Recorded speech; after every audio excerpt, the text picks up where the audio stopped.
Oh, Canada, our home and native land, true patriot love in all of us command. With glowing hearts we see thee rise, the true north, strong and free. From far and wide, O Canada, we stand on guard for thee. God keep our land glorious and free. O Canada, we stand on guard for thee. O Canada, we stand on guard for thee.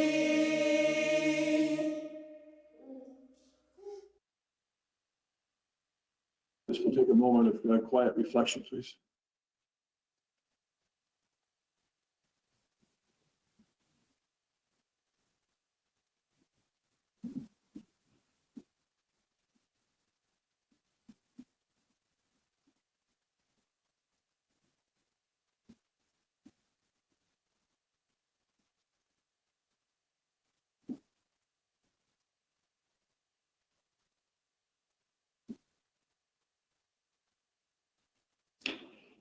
Thank you very much.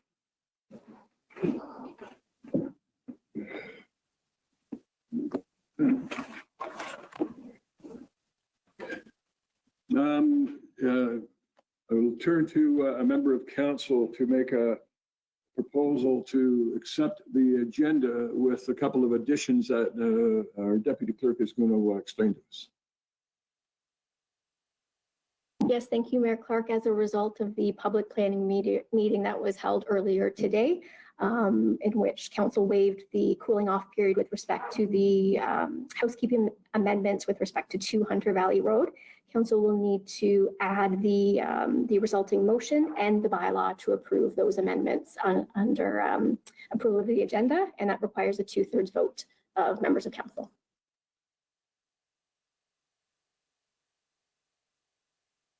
Very much. So is there somebody to put that motion on the floor? Moved by Councillor Campbell, seconded by Councillor Ainsworth. Is there any discussion on the agenda?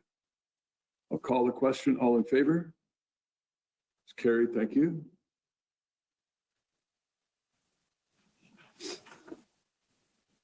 Are there any disclosures of interest? I believe I have a couple with respect to some consent agenda items that are coming up later this night that are asking to be, the reports are asking to have them referred to grants. One is, well, I have a business that participates in a couple of these activities. One's a jazz festival and one is a Roots North Music Festival. So I will be declaring on those 2 items and not participating. Is there anybody else that has anything to declare? Councillor Spola. Thank you, Mr. Mayor. It's the Perch Festival. I was one of the founding members of it. That was about 300 years ago. I'm not sure if that's still a reason to declare, but if you wish to, I will, so be it noted. Councillor Heen. I was going to say the same thing. If Councillor Spola is no longer involved in the Perch Festival, why would that be a conflict of interest? I agree with you, Councillor Heen. It's not up to you or I, unfortunately, to make somebody's declaration or make a decision for them. That's Councillor Spola's decision. I will withdraw that, Mr. Mayor, now that I know. Okay, thank you. So I think I have the only 2 items that I'm declaring on.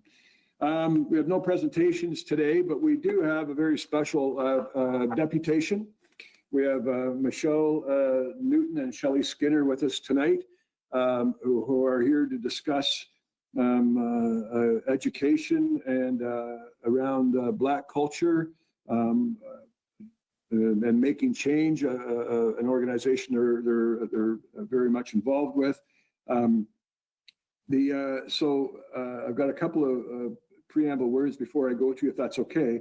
But to both of you and to Stephanie, who I believe is who I first met at an anti-Black protest down at the park in the summer, a very warm Sunshine City welcome. As I say, I had a wonderful meeting with Michelle and Stephanie a few weeks ago. I'm glad that Shelley has joined us this time. As a result of that meeting, I asked if they would come to council to discuss what it is like to experience racism, what it is like to, and education around Black culture, and anti-Black racism ideas and directions. And certainly, as you're going to speak about the importance of inclusivity and diversity. And again,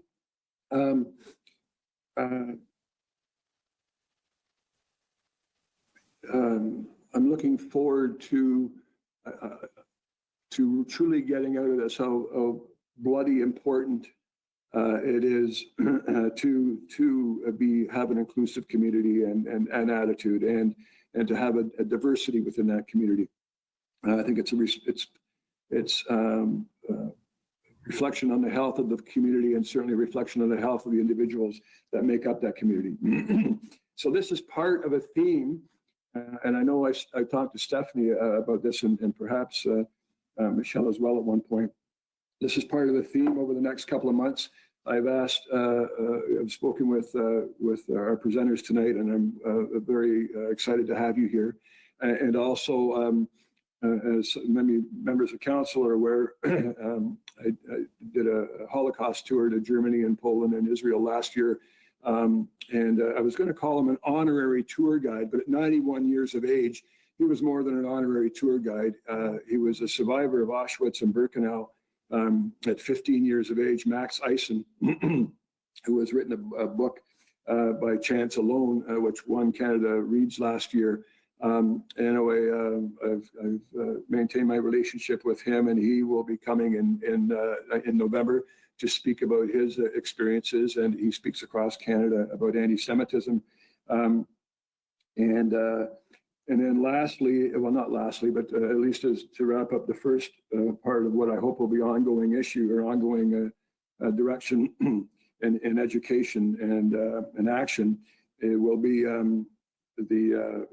Tim Lauer on council. Councillor Lauer and I are involved with the Champlain monument issue. We're working with our Huron-Wendat friends in Quebec because they were the Indigenous folks here 400 years ago when Champlain landed.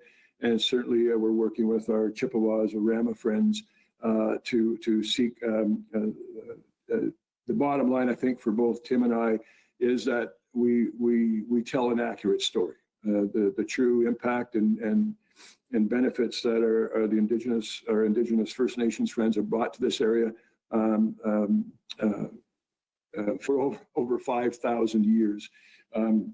And certainly their interaction with colonialism, and quite frankly, the story that needs to be told is the good about colonialism, the bad about colonialism, and the real ugly about colonialism. So I'm looking forward to that. And also, we're taking part in Senator Boniface's talking circle, which is the theme of reconciliation as well. Although I would argue conciliation, because I don't think we can reconcile to something that we haven't had yet. So that's just my personal take on that. And my friend, newly elected as chief of RAMA, Ted Williams, I've invited him here in December, and he has agreed to come and speak to the issues. And I'm embarrassed as a mayor of a small urban center, a significant small urban center, and the education that I have had in my life, formally and informally, every day and every week, the lack of knowledge I've had around some of these issues, and certainly our Indigenous issues, I find that embarrassing. And my belief is that if I have that lack of education around some of these racism issues, then I'm going to suggest that a large member of the community may have as well. And it is also my belief that a lot of these things begin to go in a different direction, begin to go in a proper direction with education. Anyway, so and Ted Williams, Chief Williams, is a lot like Councillor Eamon, who's on in the meeting with us tonight. Ted was mayor in the mid 80s, as Ted was chief in the mid 80s as a very young fellow, both of them. Sorry, Ted, both of you. And they like to circle around every 30 years just to make sure things are ship shape. So I'm hoping, and I believe out of this, we'll have an awakening and an educating, and which will hopefully shape some meaningful change going forward. So I'm now done talking. Shelley and Michelle, seriously, as I said on the outset, a very warm welcome to council, and the floor is all yours. And thank you for being here. Thank you so much for having us. Thank you very much. If we could have the presentation, that would be wonderful. And I'm going to pass it to Shelley. Yeah. Thank you so much for a very warm welcome. And it's wonderful to see the work that's being done and how the invitations are being made to different community members to come out and speak about their experiences and try to find ways for us to make change. So I think it's important for us to start off with who we are. So I'm Shelley Skinner. I am the co-founder, along with Michelle Newton and Stephanie Gorley, from Making Change. And we can go to the next slide. Perfect. So to tell you a little bit about who we are, so our mission is to spark broad community interest when it comes to diversity and inclusion, and the importance of diversity and inclusion in all sectors within our communities, and to try to build, a allyship and participation in different cultures within our communities. But in particular, our mission is to raise awareness about the Black community, Black issues, Black cultures, and also the unfortunate side of things, which is anti-Black racism, and how to combat anti-Black racism within our communities to make them a safer place for all members of the community. And we can go to the next slide. So we are a registered not-for-profit organization with a committee of volunteers, and we're women led by Black women. So and we kind of started that with just like a shared experiences of what it was like to be kind of Black in the community, and me and Michelle, we kind of found that through community connections that we were still kind of trying to find find our own identity within Simcoe County and what that meant. So that kind of started Making Change, a conversation that we had when Michelle had reached out to me and asked me, hey, talk to me about Black History Month and what that means to you. And I said, you know what, it was the first time anybody had ever asked me that question. And I didn't really have a great answer, or an answer really. So it made me really think about what Black History Month really was. How did that actually speak to the Black community? And it was wonderful to be interviewed by Michelle for her Mosaic Lives project. And through that conversation, we were able to put together a few different Black History Month events and throughout Barrie. And we're really looking to expand that now. And that's kind of why we're here today. Can we go to the next slide? Oh yeah, you can. I know I said I wouldn't, but I will. Because you mentioned, Mayor, that you'd like to know a little bit about experiences, and I realize we have a short window, so our longer presentations go in depth. But one of the things that I found was there was nothing really identified going on for Black History Month, and it became concerning to me that should I care about that or should I not care about it? And when I was talking to different Black women in the community about their experiences in Simcoe County being Black, I heard a lot of stories about experienced microaggressions, full-on racism. And it concerned me because a lot of what they were saying were things I had lived through and continue to live through, but they're over 30 years old. So there's no change in 30 years. So I felt like there was an opportunity when Shelley and I kind of had our synergy together that if nothing changed, nothing would change. So that's why we began and named our organization Making Change in 2019. So I will let Shelley tell you about our work, I promise. Absolutely, yeah. So the next slide, please. Wonderful. Shelley, So, if I could interject, I'm very sorry. Yeah, a typical deputation is 50 minutes granted, but if you need to run long, certainly I have some flexibility in the chair, and I don't anticipate being taken to task by council. So Thank you. Thank you very much. So one of the things that we ended up doing was kind of gathering together and deciding what are the conversations that we wanted to have in our community. And one of them was our Voices of Black Women in Business event that we created. And it was to try to engage the business community to what it would be like to be a Black woman in business, working within our communities and working in various different networks and agencies and institutions. So we did this at the Sandbox Center in Barrie, and we had many different speakers, including Stephanie Gorley, who spoke as being a entrepreneur herself with her own business.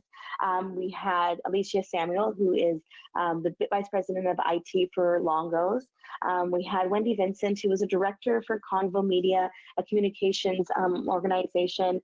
And we had Claudine Cousins, CEO of Empower Simcoe. I'm sure lots of you have probably worked with her in the community. She's a powerful speaker.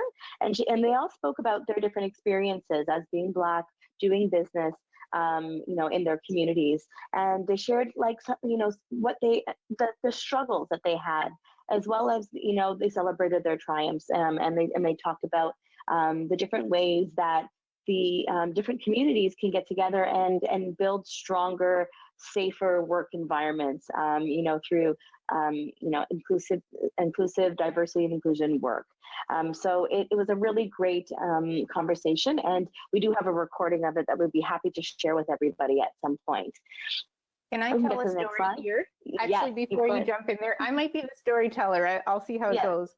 So one of our panelists shared a story, and she's a CEO, a Black CEO. There are not very many, if more than one perhaps, in Simcoe County. And she had attended a business meeting where they went to a job site. The CEO of that job site was there, and that person was a white male. This woman brought with her sort of next manager in line, and he was a white male. And what was interesting in this whole tour was that the CEO of the other organization would not speak to her directly, even though she was the CEO. So CEO to CEO, she would ask a question, and he would answer that question to the white male that was with her from her organization. And that white male couldn't understand, first of all, what was going on, because it hadn't been an experience that he had had. And it was a really difficult situation to approach because there's two C-levels there, and yet one is not being treated equally.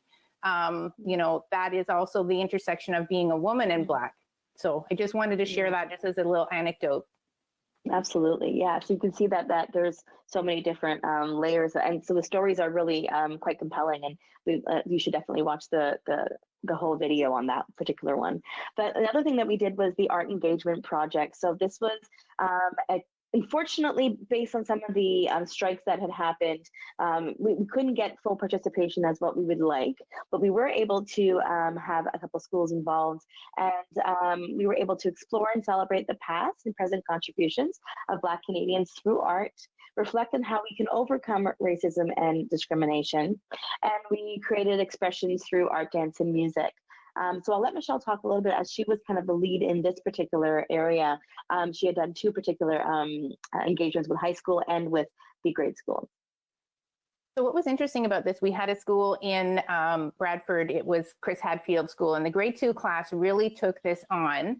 I started the conversation from sort of a Making Change, Our Mosaic Lives, which is another project I have, perspective on Black Canadians, and talking about the different origins of Black Canadians to this country, that some could be 6 or 7 generations. Some, have come recently through immigration and just those type of things. The teacher then had them read a lot of different books. This is a grade 2 class. We had them read books before we came and after we left. And then Angela Francis, a Black artist, joined me, and I shifted the presentation over to her. And we talked about how art would be a way to interpret togetherness and belonging and community.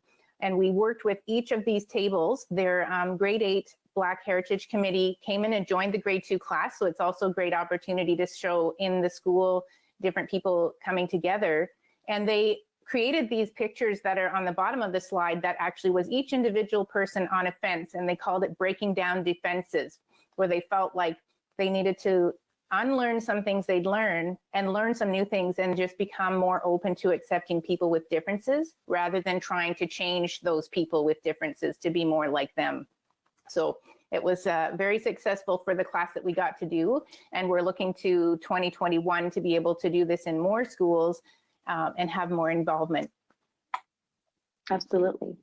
And the great part is that we have really built our relationship with the Simcoe County District School Board with these types of engagement projects. We can move to the next slide. So our Black History Month celebration, this happened at the end of the month.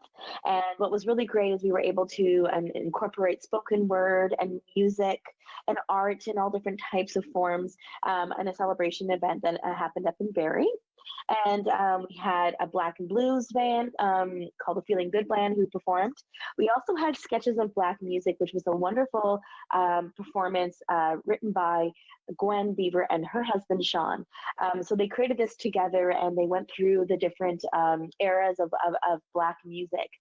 So that was a beautiful performance. We also had a youth performance, youth out in Wasaga who had come and did a spoken word performance about belonging, about acceptance, about inclusivity, and it was very, very powerful. We had a singer-songwriter, Cassandra, who was out from in Innisfil area, who sang some of her own songs about her own struggles with mental illness and from a Black perspective. So it was an incredible all-around event that was open to everybody to attend, to kind of share in our experiences and our stories and share in community togetherness.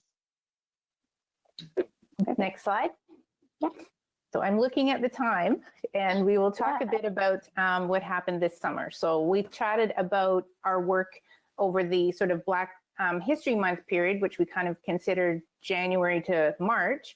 And then everything was done temporarily until the summer when really everything came to a head. I mean, there have been so many things for so many years as a Black person that I'm aware of, but the world became aware of the extent of the issues. And there were rallies in a lot of the communities that we went to. I took my daughter, it was my first rally, it was her first rally, it was a peaceful rally in Barrie. I also went to Collingwood, we went to a number of different rallies in the community to raise our voices. But it was also a very traumatic period in terms of us as Black members of the community. You know, I'm an independent person in terms of my employment, but if you have to go into an environment where you might be the only racialized Black person that's speaking or working there, and yet you're supposed to come to work the next day as if nothing has happened and maybe people don't know how to interact with you. So next slide, please, Robin. We actually had an opportunity, and this is an idea that came to Shelley as a community member, but of course we've had a lot of experiences through making change, that we just saw our children really suffering. You know, you're in COVID, you're locked down, you're not with your social group. Now we have had Black Lives Matter, you know, horrific things to contend with emotionally, having conversations with our children about their prospects for the future, and really felt like it was important for the community to come together and try and uplift our Black youth across Simcoe County. So through partnering with Making Change, we were able to provide some administrative support. We elevated a partnership with the YMCA of Simcoe Muskoka to bring in some funds through the Canadian Emergency Relief Fund. And there was able to be, from that, another new organization called Uplift Black grew out of that. But this youth project was one of the outreaches in the summer that Making Change realized that, you know, we might have been waiting for the next Black History Month, but these issues are continuous and they go on. So there was an opportunity to get engaged. Next slide. I hope I can just add to that. Please. Just a quick note. We ended up delivering over 249 youth packages across Simcoe County. That included to Black children in Orillia. And the reception was absolutely incredible. We were able to deliver packages of journals, books and arts and crafts, letters from their neighbors that stated like how much that they mattered to them. And the feedback just from the families was, it was so nice to be seen. because they had felt that for so long they hadn't been seen in their communities, that their struggles hadn't been seen. So it was really nice to see that they mattered, and their kids were so joyful to see that, see characters in books and people that looked like them and told stories that were stories that they can relate to. So it was just a very uplifting project, and that we continued to give both transportation options like bikes to some of the youth, as well as some technology, computers to some families who were in need, as they went into online schooling options as well. So it was a great project that just basically wrapped up just recently. The thing I wanted to add about that as well is, I know we're getting to our time window, is that the community, not just Black racialized individuals, participated in this project and still have an engagement. There were things in those care packages that allowed Black youth to create websites and have a voice and learn podcasting and some of these pieces to get an opportunity to move forward. So I want to jump ahead to the next slide, if I may, to talk a bit about the second part that we felt was a real need in our community, and making change has worked with partners and collaborators to make possible, was to have some anti-Black racism and inclusivity education available to members of the community. At this point, it is a service that we're offering. We have a number of different community organizations that have come to us, but we were able to partner with Camille Dundas. She's a equity, diversity, and inclusion keynote speaker and facilitator. There's also another man named Craig. We're going to be working with him as well in the future because the demand is growing.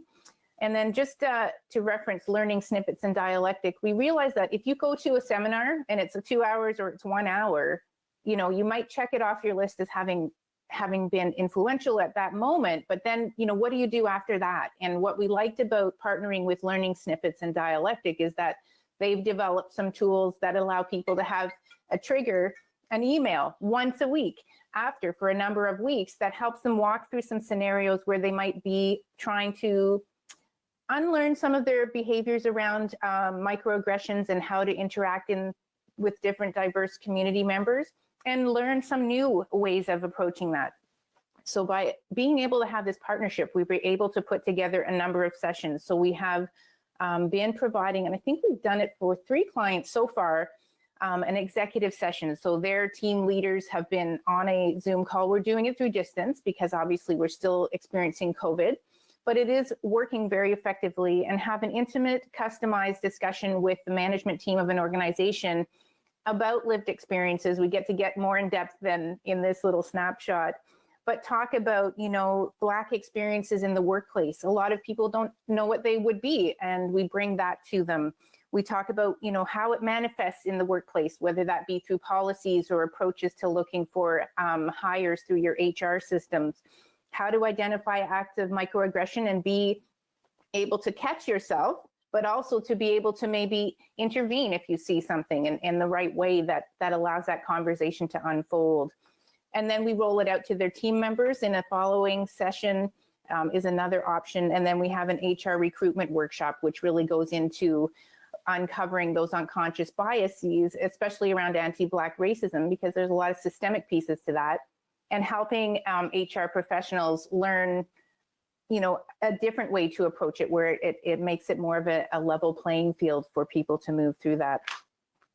Making change itself, myself, Stephanie, and Shelley have done a number of sort of 45-minute, I guess it's a brief version, a little longer than what we're doing here, but talking a bit about some things you can do to become an ally and what those tips might be. And we're working on a system where we will be able to do that in the schools for the different grades, right from kindergarten to grade 12. So we're working on putting that together. And again, that will be across Simcoe County, a little bit based on how we can roll that out with the limited resources that we have. Next slide. I almost forgot there was another one. So in wrapping up, just the idea that, we want to do this type of work. It's not just about Black History Month is in February. We're Black 365. All of these things that are systemic around us, a lot of the things related to Black Lives Matter, they're not new to us. They've just come to a head. And we want to make sure that we're helping build an inclusive community And as we extend our volunteer membership, and some of our hopefully people joining our board will be in different communities in Simcoe County, we're going to be able to help people feel like they belong. It's not just about diversity. You know, adding diversity is only the start. Including people and asking them to dance and be part of creating something new where they're part of it, that's what really creates belonging in a community. Absolutely. I'd like to add a couple things. Absolutely. Yeah, so one of the things that what we're trying to do is showcase the importance of when you're developing your equity, diversity, and inclusion policies and procedures and training within your staff, that you're thinking about anti-Black racism as a separate training option, right, for you, because there is different levels that intersect into racism, and there is specifics of Black and Indigenous racism that is developed based on colonialism, right? And there's so many different layers into anti-Black racism existing even within other marginalized communities, including the LGBT community, who's had these conversations for quite some time, saying that for a long time the Black voices, the Indigenous voices, didn't have a seat at the table when it came to the LGBT community and the policies and procedures and things that they were trying to do when working towards their overall human rights. So it's showing that there is extra layers, and there is an added benefit to getting the knowledge about what that means, what anti-Black racism means, and how we can combat it in our communities to create safe communities. Next slide, please. I think that might be, yes, the last one. There's certainly more to say, and we'd love to answer some of your questions or hear your thoughts about that, and grateful for the opportunity to share some of ours with you. Well, Shelley and Michelle, thank you very much for not only what you've had to say, but your what is obvious to me, your wonderful attitudes, and your work with making change and uplift Black youth. I'd be remiss if I didn't. So I've had the privilege of working with Claudine, seen firsthand the work that she is doing in this community. And with Empower Simcoe, and now she's another person with just amazing attitude and amazing ability. Certainly not surprising. And the other person my wife and I've had the privilege of working with, and I know Michelle, we mentioned this briefly before, is just, I'm glad to be a small part of working with Janie Cooper Wilson on a couple of things that have taken place in the area. And just doesn't seem to, don't tell her I said this, her energy doesn't seem to be diminished by with any age that she may have. No, not at all. Anyway, and it's also very, very important, and I don't know, Michelle, if it was you or Shelley, I think it was you, Michelle, that said, if you want to go somewhere and tick off a box, that's not very meaningful. And I think the message that I'm taking out of this, although I hope I knew it before, was belonging is such a vital part of individual health and well-being. Anyway, so as I promised to do before, I will be quiet for a little while and just facilitate any questions or comments from the chamber. Ralph. Thank you, Mr. Mayor. As we all know, racism is not just in big cities like Toronto or New York or any of that. It's also in smaller communities. But one of the more important things, and fantastic presentation, so thank you very much for all the work that you do. But one of the most important comments you made is the education in schools, starting in kindergarten to grade 12. And I can speak from experience when I was in that category, that it does happen. And by educating the people, the kids at that level, then as we grow up, we learn to have friends and neighbors and everything else, whether Black or different color or whatever it is. So thank you so much. It enlightens, and keep the great work up. And if I can help in any way, please let me know. Thank you, Ralph. Thank you. Through your worship to Councillor Chapola, it's just interesting to think, though, that in a school, especially in Simcoe County, the odds of you having a Black racialized teacher is very low. And in terms of the fact that racism is very much systemic, it's sort of hard to break that open and start. So, from a making change perspective, we are currently at 4 volunteers that have, the majority of the work falling to us. So you can imagine the number of schools across Simcoe County we're going to scratch the surface. But any support that we can have from municipalities in moving that forward is certainly very welcomed. Mr. Mayor, if I can just supplement just for a second, and thank you. My daughter's a teacher at Bill Crothers, and 60% of her students are Black, and I can put you in touch with her, and she did a program against racism at her school that they took into consideration through the principal and through the whole education system. So I can put you in touch with her if you'd like. Wonderful. Thank you. Your worship, that would be wonderful. Thank you. Thank you both for that. And Ralph, yes, you've made it quite, you've told me stories for a number of years now, what it was like to come from Italy as a young man and face some of the things you did early. Mason, I believe I saw your hand up there. Councillor Ainsworth. Yes, through Mayor Clark, first of all, to our guests, thank you so much for presenting today. Sorry if my dog puts his face up, but he keeps bugging me here. But essentially, in regards to the idea of education, I think you're bang on with that. I know as somebody who was quite involved with the student union, with university and the Canadian Federation of Students, I was involved in a number of campaigns and anti-oppression training and things like that. And I know for me personally, as an individual, that really opened up my eyes to a lot of the things that go on in our communities and a lot of the things that are not talked about but happen every day. You know, your example of the two CEOs was a prime example. And I think having some of that training available for municipal councils would be something that would be good. And I think it would be beneficial for all of our local municipalities across Simcoe County to be involved in. Absolutely. Thank you so much. Councillor Ainsworth, one of the things that our educational sessions has been doing is it has been leaving organizations realizing they need a diversity, inclusion, and equity strategy. Yeah. Because we've kind of ripped the Band-Aid off and showed them a little bit of what's under there. And, everybody's starting their learning journey somewhere. So it's not about shame and it's not about the guilt trip. It's about how can you start that learning journey from where you're at and continue to grow. So absolutely having an opportunity to speak to councils and other organizations is really important, as well as the schools, because we're all part of it. Indeed. Thank you. Councillor Heath. Thank you very much for a presentation that certainly makes each one of us think about not only our workplaces, but ourselves. I think that we would all like to think that we're not racist, but we haven't walked in your shoes, excuse me, and our kids haven't had to endure the comments that your children have had to endure at school or on the playground. And so we can only hope to learn from you and to do better. I wondered how the Black Lives Matter movement has affected you and young children. Yeah, I can speak to that.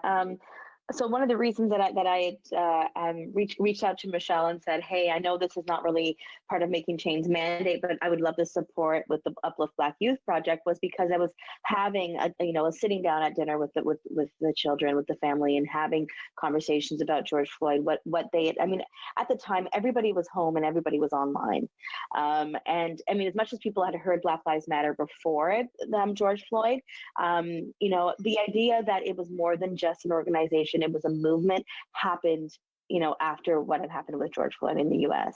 But it also made people start thinking about and start having conversations about what was it like to be Black in their local communities. And I started hearing, we're a very open house and we share a lot of our experiences, and I was surprised to hear some things that I had not even known had transpired with my children, as well as just this overall dissatisfaction with with just feeling safe in their schools and feeling safe within their communities. And it just felt like, what can we do as a community to say that no, we do see your struggles, we also see your beauty, and we see and we see so much that you have to offer, and we see the cultural add of what it's like having you as part of our community, and we want to uplift you with that. So that was kind of where that project came from.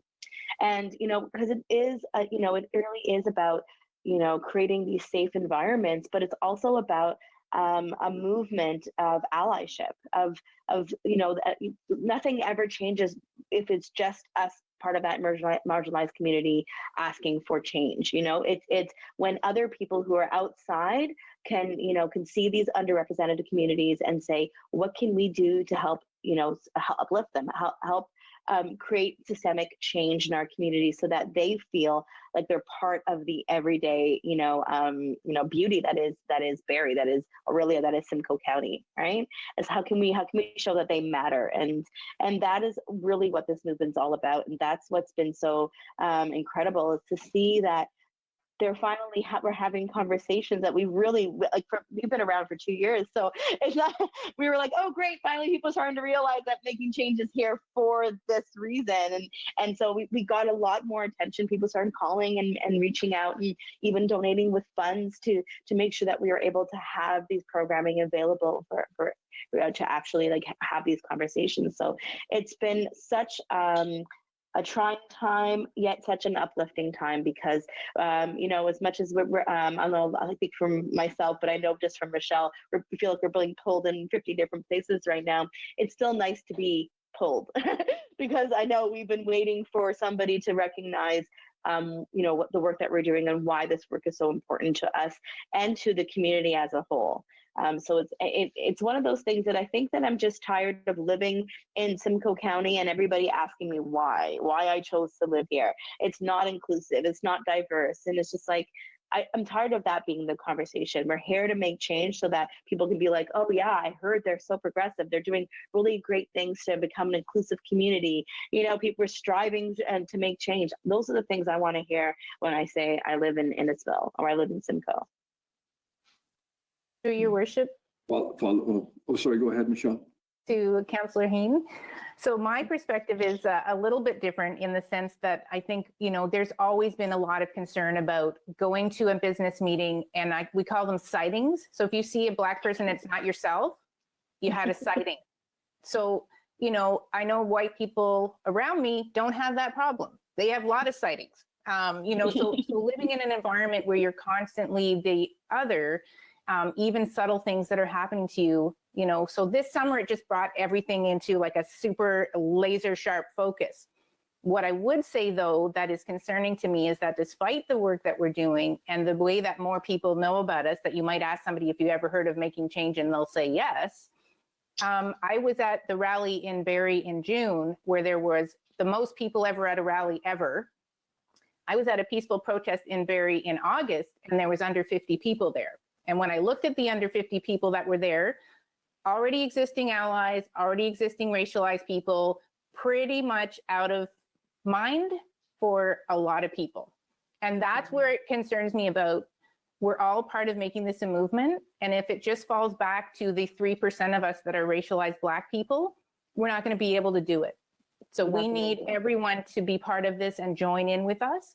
And we're looking for support in all kinds of ways. So even volunteering, is one of those pieces where we want more than just Black women to be part of our organization, because we all need to be part of it. We've got some ideas at the top and everybody can be part of building it out and becoming that learning solution going forward.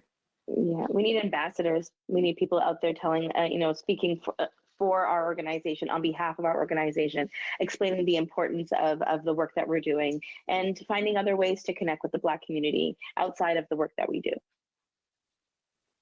Thank you. Thank you, Shelley, Michelle, and Pat. Pat, you had a follow-up? I guess what as white people, we're so much unaware of the comments that have been made for so long. One of my daughter's very close friends is from a mixed family, and we were in a conversation this summer online, and all of a sudden she told me about all the comments that had been made to her at school when she was growing up.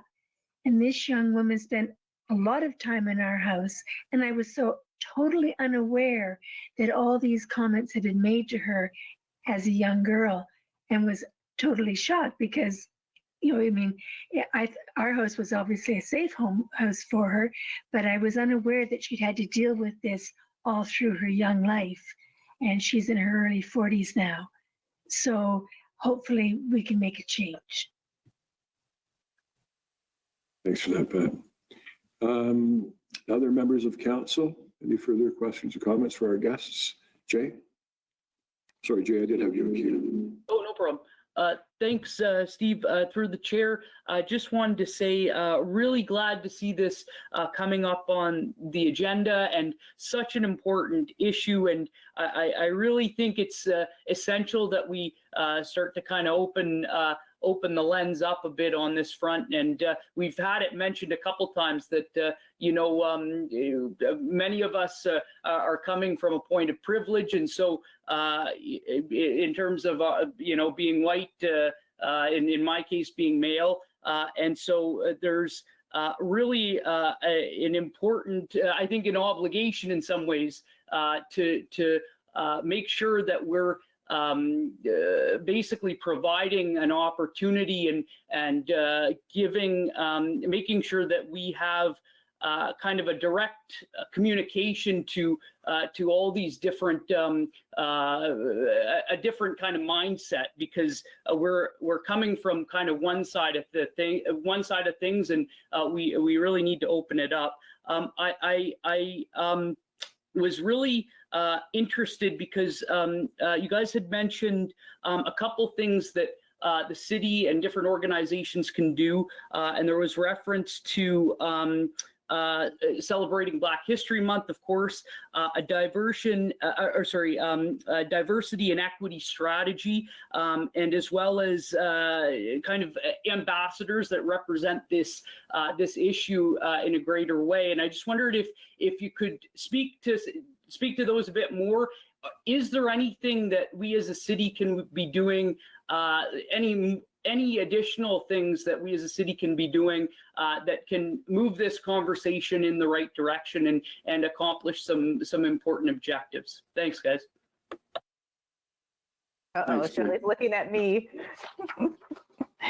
Well, there's not one quick, simple answer. And I'm going to start my answer off by saying that each person as an individual can be part of this work. It starts with reflecting and being aware of where you are in this, and your awareness that any of the unconscious bias or microaggressions or that racism exists at all, and reflecting on that. I think that as a municipality and as individuals, listening to what's going on. I know there are racialized community members within your community. When you, and I'll speak for just a small example of this, that one of my projects is called Our Mosaic Lives, and I was made aware that a municipal person, not in your municipality, wanted to reference it. And I said, oh, that's great. When is this going to happen? And I found out that there had already been a video made before I was contacted to find out if there was anything new about this project. As the person who is a Black racialized person behind the project, I wasn't even involved at all. And then I kind of asked the bigger question. I said, well, did you actually talk to any Black members of your community before rolling out this statement? And the answer was no. So, that listening and affirming, you may have to go outside of your usual way to find people, but I think it's really important to be asking them to have a conversation. And when they're talking to you, really listening and affirming that they have had these experiences, rather than trying to figure out, well, maybe it wasn't that bad, or you're sure you understood it properly, or that's shocking, that couldn't be accurate. All of those little knee jerks, because it hasn't been someone's experience, they invalidate those real experiences, and it makes it really hard to dig into them and understand them. Get comfortable being uncomfortable. That's my other advice, because it isn't going to be comfortable. So if you see something going on that is a racialized situation and you just walk by and don't intervene, that's going to be uncomfortable. But, part of you as a municipality and individuals in that role is not to be silent, is to find opportunities to speak up, stand up, support. You become an interrupter and a disruptor, and it isn't comfortable, but it is moving things forward. Well said, Michelle. Thank you. And thanks for that comment, Councillor Fallis. I am going to begin to wind things down a little bit, but if anybody else wishes to hop in, now's your opportunity. Just a couple of closing comments, and I guess if you'll indulge me, Shelley, Michelle. I think it's important that through education that you create activity, but you also create those ambassadors which can lead to activity. And you're right, if there's an opportunity for intervention, safe intervention, depending on the situation, of course, and maybe even being uncomfortable with that, I would suspect that would be everybody's at least first emotion. Well, I hope the first emotion would be slightly different, but the one thing that you hit on, I think, Michelle or Shelley, the feeling safe. A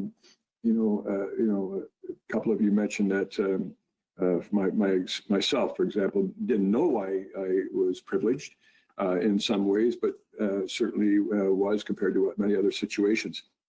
And one thing my parents never had to have with me was the talk about how to go out and if you come across certain situations because you're going to be treated differently, how to react, how to make sure that you come home safely. I mean, that's whenever I hear that comment and that anecdotal story, that truly resonates very strong with me, strongly.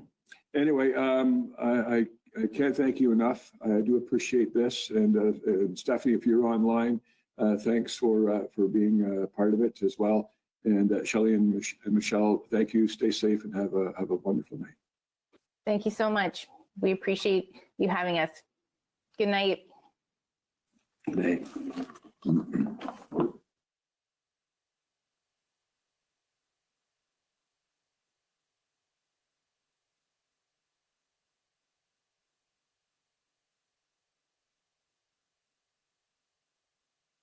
Thank you, Council. I know we went a little long on that. I appreciate everybody's indulgence, although I don't think anybody minded. And we have a second deputation. We went through so many months not having any. We have a second one tonight. We have Claire Malcolmson, Executive Director of Rescue Lake Simcoe Coalition, to discuss the environmental changes that are occurring in Lake Simcoe. And Claire, I will thank you very much for your indulgence. I'm sure you planned on doing this about an hour ago or more. And anyway, so welcome to the virtual hood, and the floor is all yours. Thank you, Mayor Clark. I appreciate that. My kids may just burst into the room because, as you said, I was planning on doing this a while ago, but it's a really important topic, and I appreciate everything about you giving it the time that you did and the focus. So good for you. And, kids. They'll complain about something. So I'm here to talk about what's happening with Lake Simcoe. I'm the Executive Director of the Rescue Lake Simcoe Coalition. I believe you have a presentation. Are you going to show the presentation? Okay, fantastic. Thank you very much. Okay, next slide, please. So the Rescue Lake Simcoe Coalition is a lake-wide, watershed-wide charity. We have 26 member groups in the watershed.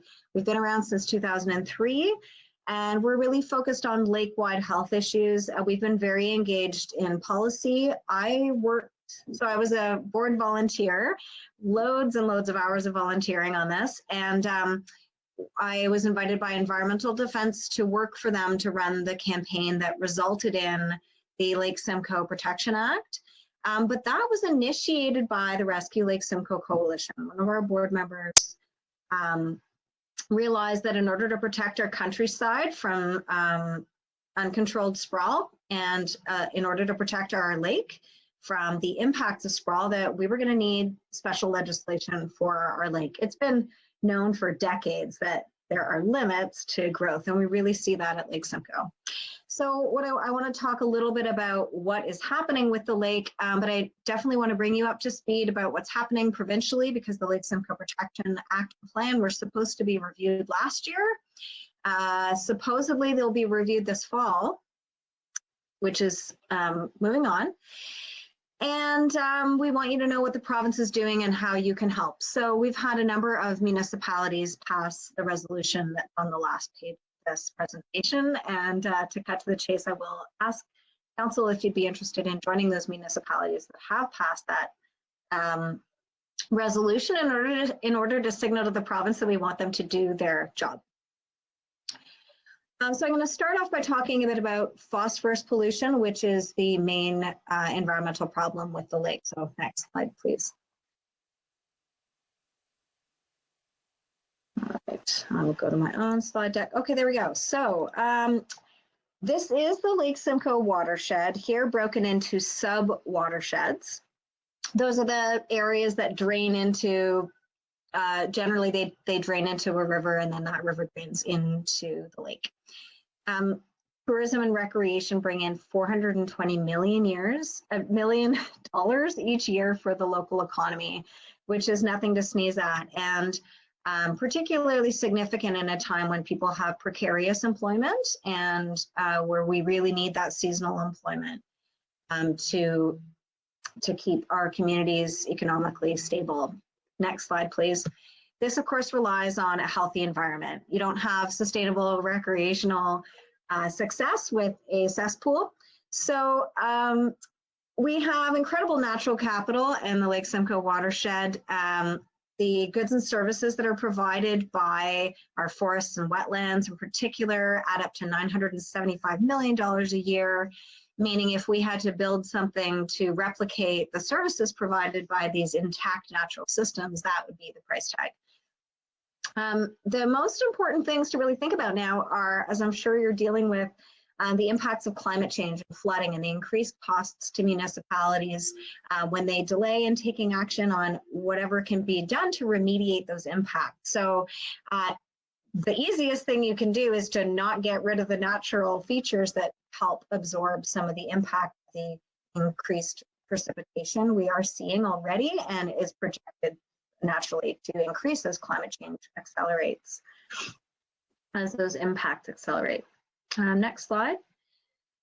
So this is my paddle in the Maskinonge River in Georgina, more or less when my career began. 20 years ago, I ran a project called Paddling Around Lake Simcoe. And it was this moment that spurred people in Georgina to create what became the Ladies of the Lake. They were absolutely shocked that this is what our rivers can look like. So in the Maskinonge, it's really bad in the Maskinonge. They have a lot of farming, and the soil lends itself to real algae and duckweed outbreaks, and that's what we're seeing here. So the reason why phosphorus pollution is a problem is because what happens is as the weeds grow because they're being fertilized by phosphorus and nitrogen, and it's excessive weed growth. When the weeds die, that process actually consumes oxygen from the water column. So the Lake Simcoe Protection Plan was built around that understanding of lake science, and in particular was built around what fish need to survive. So a lot of that sustainable recreational economy is people looking for those great sport fish, lake trout and whitefish. And those fish have particular ecosystem needs. They need to have an adequate amount of oxygen at the right place, at the right depth of the lake, at the right time of year. And if they don't have that, they don't reproduce well naturally. There have been some improvements, but they're really small, and I think they're frankly overstated. So I don't think it's time for us to celebrate all the terrific things that are happening at Lake Simcoe yet, because we have a lot of work to do still. Next slide, please. So the phosphorus comes from many sources. It's a really complex problem. There's no one solution to it. It takes years of dedication to fix this. So atmospheric is that 27%. That's dust from roads, quarries, and anywhere where soil is stripped bare, especially when you have rain events. The phosphorus that's naturally occurring in the soil will then run into the lake and the water body. I think I just said out loud, phosphorus is in soil. So septic STPs, sewage treatment plants, are 7%. That is the only one of this pie chart that has come down in a way that we can measure in the last 10 years. So the Lake Simcoe Protection Plan put caps on sewage treatment plant phosphorus loads. As I'm sure you know, I know Orillia has undertaken an improvement recently to their STP. And so those improvements are measurable, and we're actually very concerned moving forward about the province easing up on those to accommodate their growth agenda and all of the growth that's happening in the Lake Simcoe watershed. And frankly, it's one of the only sources of pollution, phosphorus pollution for the lake that we can measure. So we're concerned about those caps being lifted for environmental reasons on our side. Next slide, please. The Lake Simcoe Protection Plan has a phosphorus load target, which is that light blue dotted line. Phosphorus loads peaked in the 80s. They were a bit lower when the Lake Simcoe Protection Plan was introduced, Act and Plan in 2008 and 9 respectively. And the worry was that without action, that number would go up to 94 tons. You can see that this is from the, I think it's from the Phosphorus Reduction Strategy, which was written by the MOE almost 10 years ago. And they, in fact, did not ever have a plan for reaching that 44-ton target. So again, a lot of reliance on technology in order to try to get to a target, which I should say is based on ecosystem needs of lake trout and whitefish, of Lake Simcoe's cold water fishery. That's where that target comes from. The relationship between dissolved oxygen and phosphorus loads is measured here, and we have a target. Next slide. So unfortunately, we are, okay. All right, I have a different slide deck, that's fine. So these are the things that were strengthened under the Lake Simcoe Protection Plan. There are 118 policies, so this is a short list. These are my favorites. Natural heritage and hydrologic feature protection and setbacks, those were improved. It does rely on official plans and planning staff knowing that and mapping that and adhering to that. Mandatory septic inspection system within 100 meters of all water bodies now that flow into Lake Simcoe. That is bringing the septic load down, we think. Protection for smaller wetlands, the phosphorus cap on sewage treatment plants I just spoke to. Sub-watershed plans should be included in all municipal official plans 10 years later. And those are really more specific actions that can be done locally. And I just skip to the bottom here, the Lake Simcoe Phosphorus Offset Program and Phosphorus Reduction Strategy. The Phosphorus Offset Program applies to development projects, I think larger than 10 buildings, sort of a small subdivision, and the developer is required to basically pay for the pollution that runs off the site. So they have a financial incentive. We're special at Lake Simcoe because we get to do this. There's a financial incentive for developers to build as environmentally as they can so that the water and the phosphorus is dealt with on site rather than it being conveyed away in a river or a pipe. And if they do that, then they don't have to pay for any phosphorus offset. If there's still phosphorus going off their site, then they do have to pay for it. And that's entirely appropriate. And it's even consistent with the provincial government of today's philosophy about pollution. Thank you. Next slide. The Lake Simcoe Protection Plan review, as I said, was supposed to happen last year. So we are, I stepped into the role of being the first executive director of the Rescue Lake Simcoe Coalition, so that someone who knows the policy really well would be able to lead and run a public campaign to educate councils and educate members of the public about what's at stake and why this matters. I didn't think it was going to be such a long time. We are still waiting. We are running out of money. So we really hope that happens soon. The public and municipalities, of course, are given an opportunity to participate in the review. The timing is completely up to the province of Ontario, but all I know is I'm told it will be digital. So as everyone can participate then, or most people can participate. Next slide, please. So I wanted to let you know what the province is doing. You may have seen some pretty extensive coverage of a blog that I wrote this summer. So we, at first blush, we thought we were happy. The province had produced something on Lake Simcoe. There was the only press release about Lake Simcoe that they have produced yet. And it kind of looked okay. And then we started digging deeper and it was really not okay. In a nutshell, my concern is that the state of the lake is being characterized in a way that makes it look like it's doing well, and it's not doing well. I'm sorry, we have my intern had a different presentation going to you. There is a slide that I don't think you can see. Oh, maybe it's later, that has very high phosphorus loads. 2017 phosphorus loads peaked at 131 tons per year, I believe. And so the worst peak we'd had before was around 100. So in fact, phosphorus loads are going up. So we are not out of the woods. There are some good signs about increased oxygen in the water in some places, but this is based on an assumption that it's actually some of the invasive species that are taking up some of the extra phosphorus. So I don't think that's a great story. The province had two provincial committees, the Lake Simcoe Coordinating Committee, which I sat on mostly as a volunteer for almost 10 years. I did step down because the committees have not met since 2018. So they haven't been getting the advice from independent people like myself who don't have anything to gain financially with the lake's health improving. I mean, arguably I'd be out of a job if the lake was doing great. So I'm concerned that they're not getting advice, and I'm concerned that they're not doing anything yet. And I just need councils to know that if we want a healthy Lake Simcoe, it's an integral part of Orillia's vibe, of Orillia's, physical geography. It's within sites everywhere, and Lake Couchiching, which receives Lake Simcoe's waters as well, that it is really important that you tell the province that you do expect them to do what's on their plate.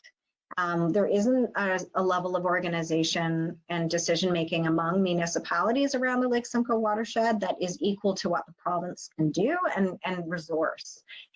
It took an enormous community effort, as I'm sure many of you can remember, to get the Lake Simcoe Protection Act, with 53 groups around the lake, including a number from Orillia, very supportive. I spoke to them myself. They are still on the team. So I appreciate Orillia's historic involvement, and also the really positive signals I think this council's been giving in terms of prioritizing the environment with Sustainable Orillia and such, who I've talked to and helped out a bit. All right, so let's go to the resolution. There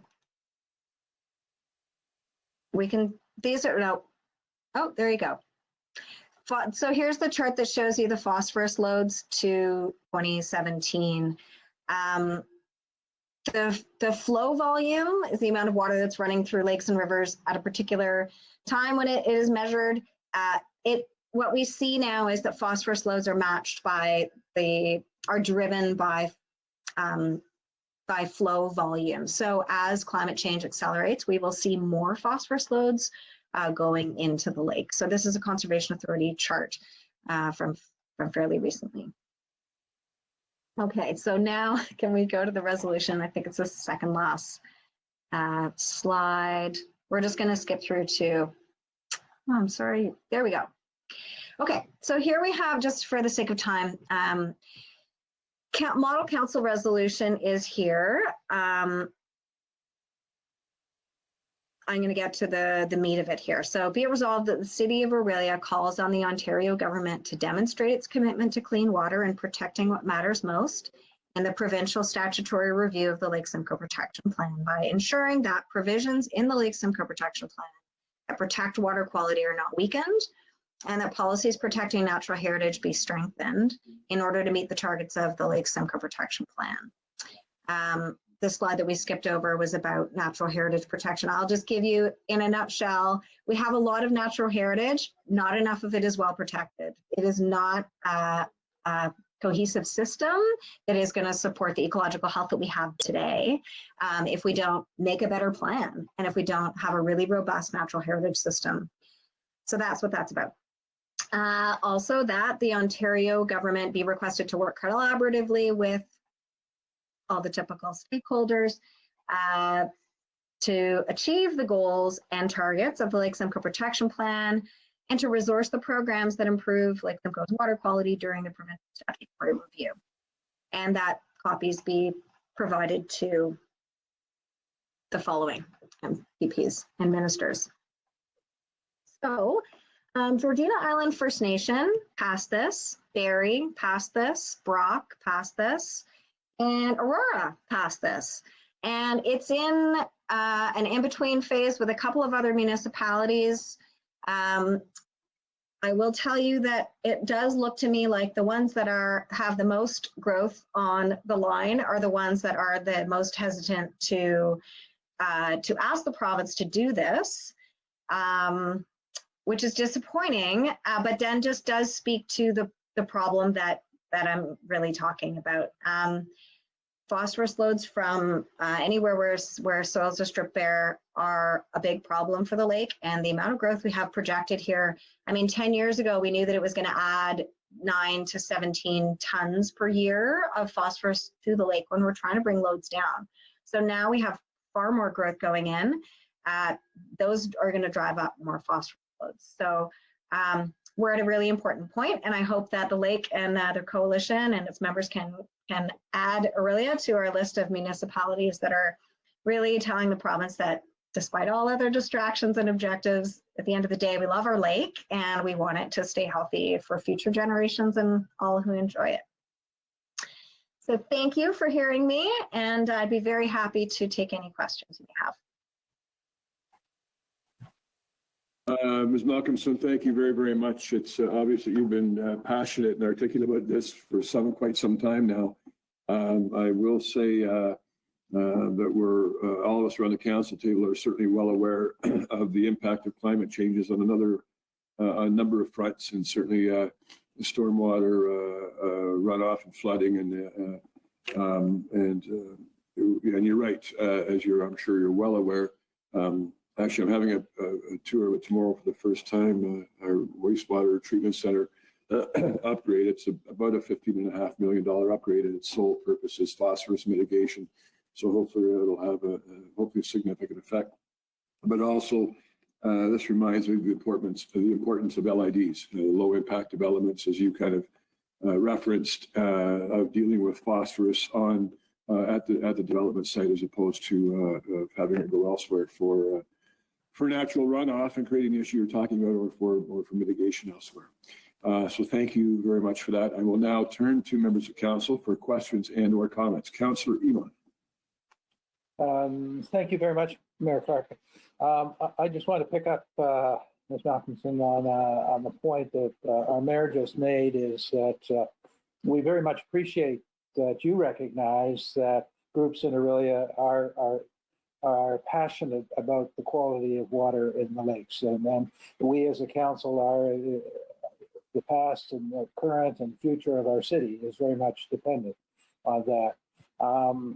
The part I find troubling is your pie chart showing that, for instance, our sewage treatment plants around the lake add 7%. We spent $15 million last year.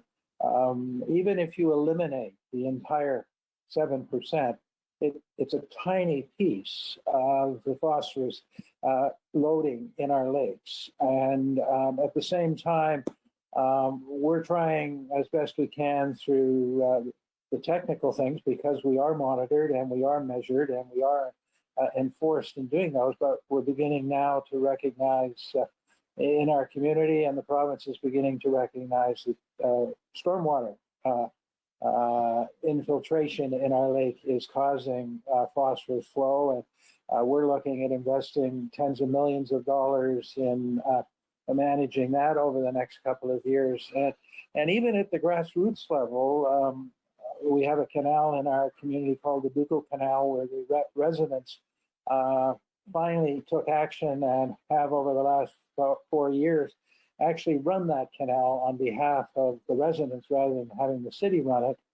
And one of the things they've done is they said, we want every resident to have a riparian strip on their shorelines, so that we will grow natural filtering plants and shrubs and things of that nature, so the runoffs from our lawns. They annually go out and buy a zero phosphorus fertilizer that the community shares in, so that all of the folks are doing that. So we're seeing those kind of grassroots things. And, I can understand that a resolution to the province is probably helpful, but we also are working very hard to cooperate with the province and not blame them for the province, all the ills that we have in our community, but really partner with them. And so if we do pass one, I would hope we will include in it that the community of Orillia is, I think, taking as a community, taking extraordinary steps, both at the council level and at the grassroots level, to contribute to the long-term health of our lake. If I may, Mr. Mayor, Please do. I'll respond to that. Thank you. Those very, very insightful comments. Thank you very much. I think all of that is fantastic. My only caution is that, we really do need the province here on this. We see a race to the bottom in some municipalities where it's just develop all you can. And where you don't have, it's actually a racial and economic justice issue as well. Those neighborhoods where people are well resourced and have a friend who's a planner and a friend who's a lawyer and aren't intimidated by those processes, they do stand up for their communities and they do plant those shorelines and they do fight developments. It doesn't happen where you don't have that kind of constituency. And so I do worry about a lot of parts of Simcoe County. My family's cottaged in Innisfil for 130 years. I lived in Innisfil for 4 years until very recently. There's very little capacity in a lot of these smaller towns that are right on the lake to fight the things that are causing problems. So it is important that we, number one, maintain the legislation that we have. The specific question about the contribution of sewage treatment plants is a good question. At the Lake Simcoe Coordinating Committee, we talked about a different approach to phosphorus reduction, which was one that was more just based on the best bang for the buck. The problem with that, just in theory, is that unless you know what the long-term phosphorus load contributions are of other sorts of remediation measures, it's much harder to know if that action, like restoring a shoreline, for example, that may cut out, say, 100 pounds a year of phosphorus, well, does that impact last? And can you actually measure that? Can you compare that to an end of the pipe point source pollution that you can measure? That's the problem with Lake Simcoe, is it's agricultural, airborne, and runoff. So if we are going to do, if the province and municipalities in consultation do choose to do a cost-benefit approach to phosphorus reduction, that's quite rational. I understand that. You need to know that those offsets need to be massive in order for us to achieve the reductions we need, and also to guarantee that you have actually built into the system one that doesn't overly estimate how good a particular remediation action is going to be at reducing phosphorus in the long run. Great, thank you very much for that question, Councilman, and the response, Ms. Malcolmson. Councilor Fox. Thanks. Sorry, just lost my mouse there. Just wanted to say, very supportive of the ask that you're putting forward. I had a kind of a question that I was interested in, and I was looking at the phosphorus levels, and it goes from 2016, 2017, and there's a large jump. I believe this is in reference to Lake Simcoe itself, and I was wondering if you had a sense for kind of what is the contributing factor in terms of, is there one particular, we were talking about different pieces of the pie chart there, is there one element of the pie chart that directly kind of contributed to that spike upwards, or is it kind of just across the board? Thanks. Good question. I can't answer that in the detail you might want, unfortunately. But what this chart does show us is that phosphorus loads are driven by flows, water flows. So it's really driven by climate change, and it's driven by, especially now we have a lot of the time at some point in the winter, everything's frozen and then it rains. It's an excellent time for all of the bad stuff that's on roads and in people's backyards to flow, and on farmers' fields to flow straight over that frozen surface and right into the lake. So that's the reality we've chosen here on planet Earth with climate change. So we have to deal with that. So what that means is that we need to really work hard on slowing down those flows, also while shading streams. So don't just put in a bunch of large ponds. But that, again, wetlands are hugely helpful, and any places where new development in particular can have low impact development and on-site management of water. And I know a big problem for municipalities is coming up with the money to do stormwater retrofits. It's a huge price tag around the lake, and it's not one that municipalities can afford to bear on their own. It is something that if the province, everybody stands up and says we love Lake Simcoe and votes unanimously to put in the Lake Simcoe Protection Act and plan, which happened, but it actually costs some money to do that. So we're wanting to support you in getting what you need at a municipal level to fight the changes in our environment that are contributing to this problem. Thanks very much. Thank you both. Further questions, comments? Just a couple of comments, if I could, Ms. Malcolmson. I certainly understand the effects that climate change is having on our area as one of the contributing factors to the health of our lakes. The other thing and as Councillor Eamon alluded to, we've each of these things you do generally has a price tag, and I mentioned the wastewater treatment center, but and I don't say it for that particular reason, but I'm hoping it's a meaningful move. We're about 4 to 5 years into our multi-year $55 million wastewater action plan, and you're right, it's not just about putting stormwater ponds in and draining silt and other contaminants. So appreciate that.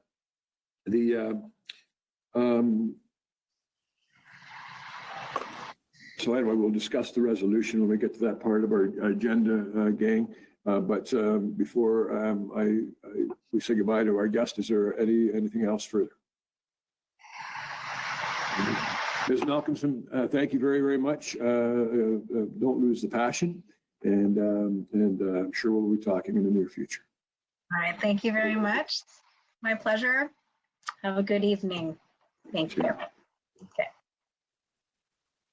Oops. Through the chair. Well, I've had enough. Oops. And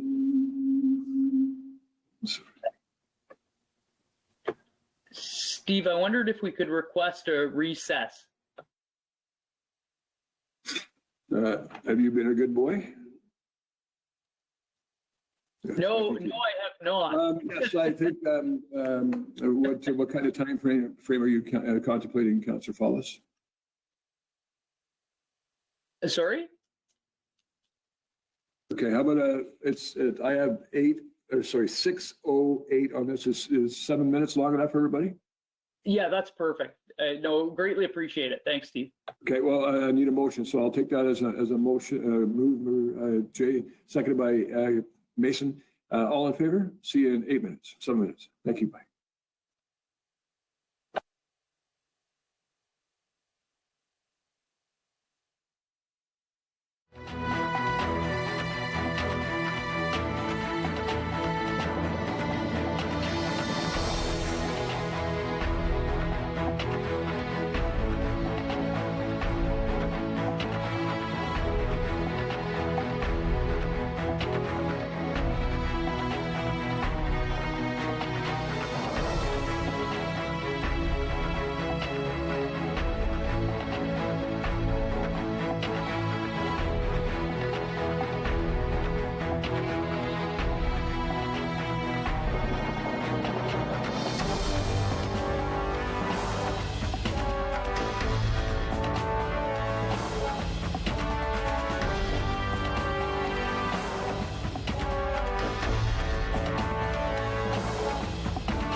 welcome back, gang. We'll get back to it. With respect to the minutes of October 5th, 2020 regular council meeting, is there somebody willing to put on the floor to accept those minutes? Thank you, Councillor Eamon, seconded by Councillor Campbell. Any discussion? Errors, omissions, all in favor? That is carried. Thank you. Under correspondence, we have one item for the YMCA Simcoe Muskoka with respect to the creation of the possibility of a youth-centered service hub. And I believe we have probably a corresponding resolution based on the nature of the letter. Okay, so everybody has read the letter by now, so I will ask if there's any questions, comments, discussion, or proposed direction. Councillor Follis. Thanks. I just wanted to say, really exciting to kind of see what the YMCA is looking at possibly doing there, and I was really honored to be a part of the discussion, along with, I believe we had a couple other members of the Affordable Housing Committee and of council there. So it was a really great discussion, and yeah, I kind of really see a lot of potential, and I know there's a long history of trying to address youth homelessness as a broad kind of area in Orillia over the past, it must be over a decade. I haven't been kind of a part of council that long, but I know there's a long history, and I know Jeff Clark prior to myself had been really involved with it. So it's really great to see kind of this offer come up, and yeah, happy to throw my hat into the ring. I hope there's other councillors as well that will be interested for sure. Thank you, Councillor Follis. I'm not exactly sure what you're proposing, other than what I've read in the letter, but Councillor Spola. Thank you, Mr. Mayor. I've also been part of it, and I would be happy to help in any way I can. Thank you for that. Councillor Lauer.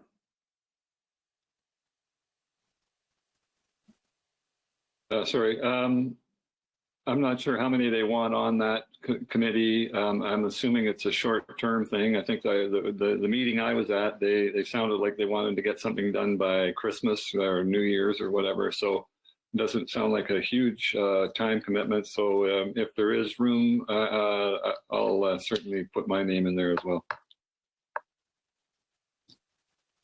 Okay, thank you. Any further questions, comments, Mason?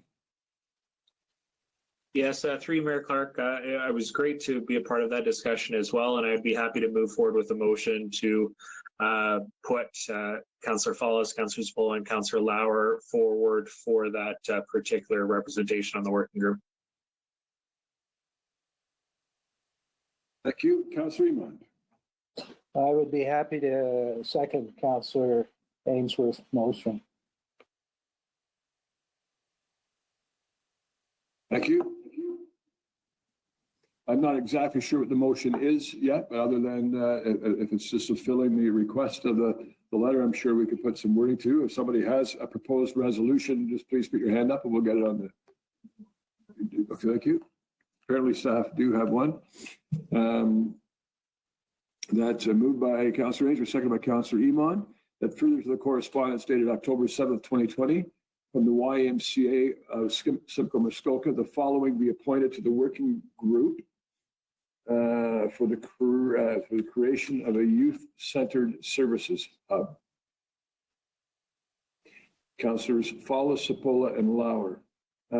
Madam CAO, from the chair, the question I have is, I'm trying to remember the definition or the difference between task force, working groups, committees, etc. I mean, I think I have a pretty darn good idea what a working group is, but can you just maybe tell me what some of the parameters or needs are of a working group? Through you, Mr. Mayor, if I may, this is actually, my understanding, I actually don't know a lot about it. I'm not aware of the mandate or the overall terms of reference, but, or the exact time frame other than what was alluded to by, I think it was Councillor Lauer, the time frame of December. But this is my understanding, a sort of community working group and not a council working group. And so consequently, I gather it's just the members of council that would participate and potentially report back. But certainly if there's any expectations in terms of staff being part of this, working group, Mr. Mayor, I would suggest that that request come in an additional forum, and we can report on the capacity of staff to participate on this particular group. I would suggest that yeah, you're right. This is not a council working group. It's a YMCA working group or community working group. So I would suggest that they would have the administration, et cetera, to do this. So I probably went down a path I didn't need to. Anyway, so I have a motion on the floor and further discussion. Councillor Follis. Thanks. Through the chair, the only thing I wondered about in addition to what's already included in the motion is if the letter should be sent on to both the Affordable Housing Committee and the Sunshine Youth Senate to be included in their agendas. I mean, I don't know if there's, I don't think there's a problem, probably an amendment to the main motion. So I think your you'll be a part of has the right to do that at any time, but Madam CAO. Through you, Mr. Mayor, that's exactly right. I think any member, whether it be Councillor Follis, Lauer, or Sapola, can certainly ask that the information be placed on the agenda. Any further discussion to the resolution on the screen? Councillor Campbell. Thank you, Mayor Clark. I just wanted to thank my fellow councillors for putting their names forward, and I'm confident that council will be well represented by the three of them. Thanks. Thank you. The one question I have, well, from the chair as mayor and working with different groups over the last few years, if it could be brought up as part of your discussion, exactly what youth services are, because I understand there's going to be some provided at Building Hope, certainly not the hub that this is contemplating, I believe, but if that could be a discussion, because I'm still waiting on a definitive answer on that, but that would be helpful. As I say, it may, and whatever it is, may not be the comprehensive slate of hub services that you may be contemplating. Any further questions, comments on the resolution? I will now call the question. All in favor? That is carried. Thank you.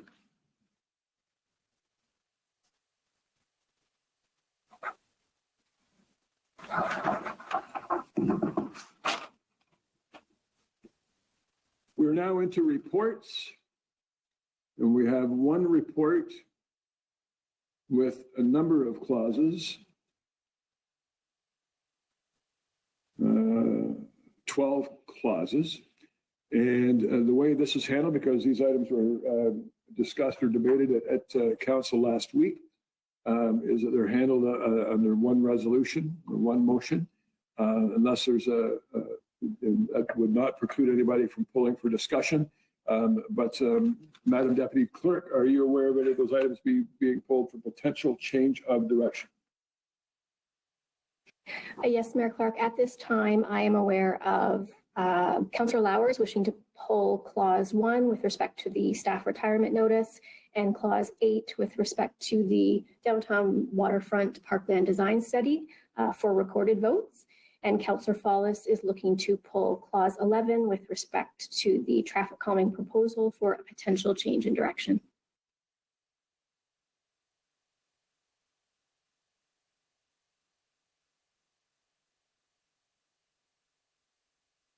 You, Mayor Clark. No, that's it.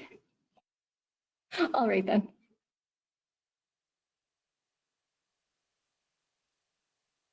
I know how much I hate when I do those things. So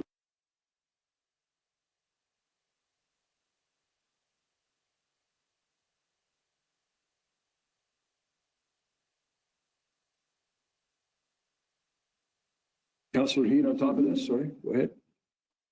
Yes, and I'd send an email to you and to Gail about adding a preamble to item number 8.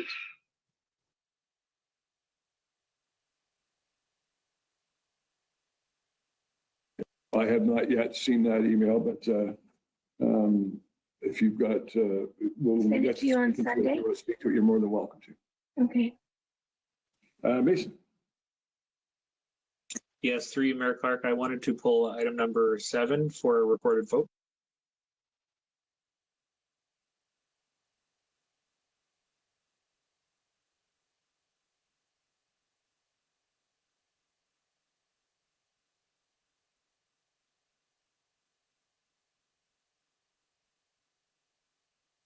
Okay, anybody else? Okay, so, Madam Deputy Clerk, I'm sorry. So I guess certainly a recorded vote is a change of direction. So we'll pull those out of the resolution and the other two that are potentially changes of direction, I suppose. Item 1, sorry, this one. Sure, perfect. And that's recorded vote. Recorded vote. Okay. So the motion, the left over, if you will, that the report number 2020-13 of Council Committee now before Council be adopted with the exception of clauses 1, 7, 8, and 11, which shall be introduced separately. Is there a mover and a seconder to put those on the floor?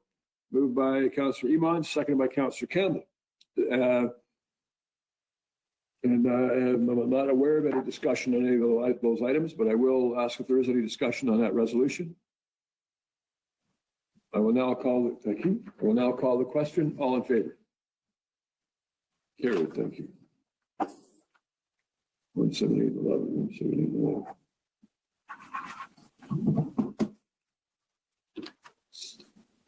And now, Madam Deputy Clerk and Madam Assistant Clerk, if you'd be so kind as to put the first motion on the floor, the motion with respect to item number 1.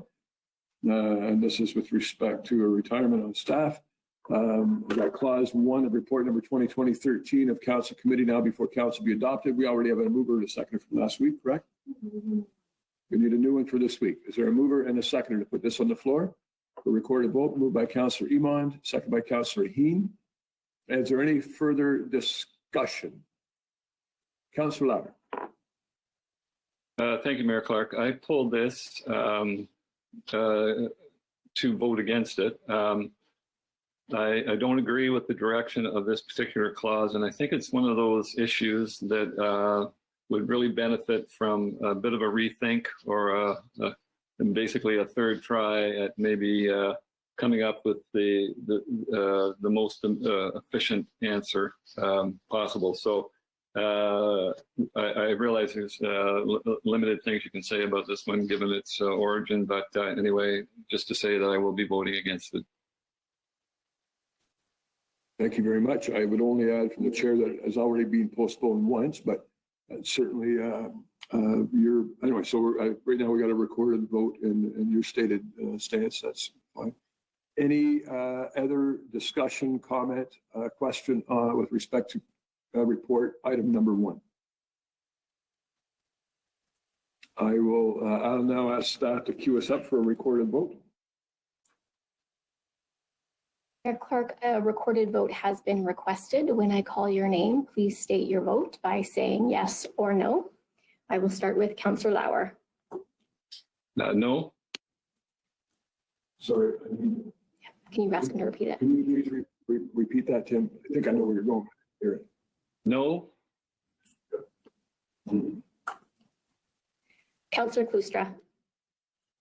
Yes. Councillor Campbell. Yes. Councillor Cibola. Yes.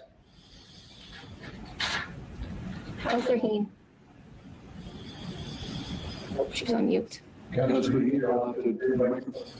Or give me a thumbs up or Yes. something. Thank you. Councillor Fawless. No. Councillor Eden. Yes. Councillor Ainsworth, Yes. Mayor Clark. Yes.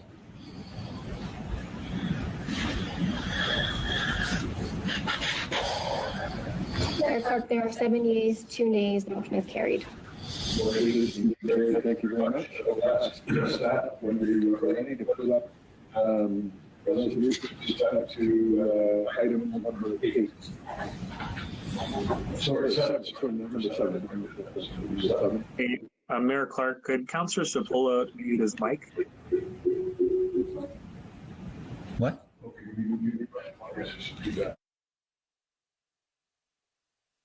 Yeah. Sorry, our deputy clerk took control of that situation and muted his mic. Is there a mover and a seconder to put this on the floor? This is with respect to the paddy wagon. Councillor Ainsworth and seconded by Councillor Emond.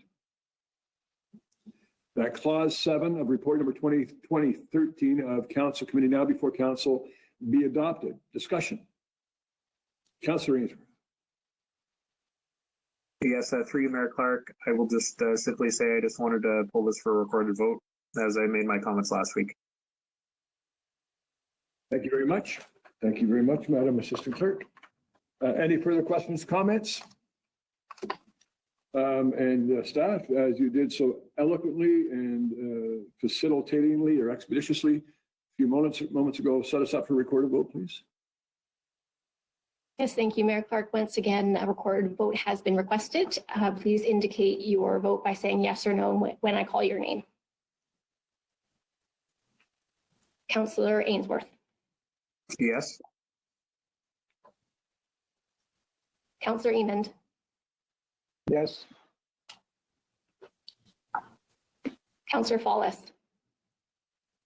Yes. Councillor Heen. Yes. Councillor Sapola. No. Councillor Campbell. Yes.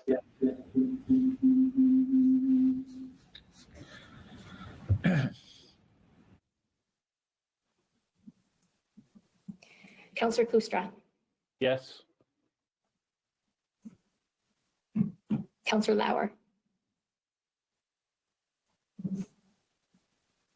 Can you get him to verbally indicate? Can you get him to verbally indicate that? We are going to that system, sure. I've had a request, I guess, until we go to those cards, Councillor Lauer to have a verbal indication, sorry.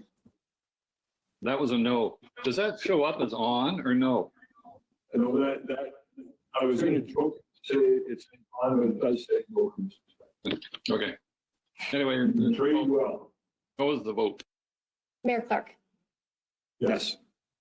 My question for you, Councillor Lauer, is where did you procure one of those? I have friends in high places. No, the county gives those out for voting on their committees. I just happen to have a set here for the Affordable Housing Committee. Well, I knew Councillors Heen and Iman had a set, as do I. But I forgot about your involvement on the Affordable Housing Committee. I'm just going to announce the vote. Mr. Resolved and yes, sorry, Mr. Resolved, would you please give us the result of the recorded vote? Please. Thank you, Mayor Clark. There were 7 yeas, 2 nays. The motion is carried. Thank you very much.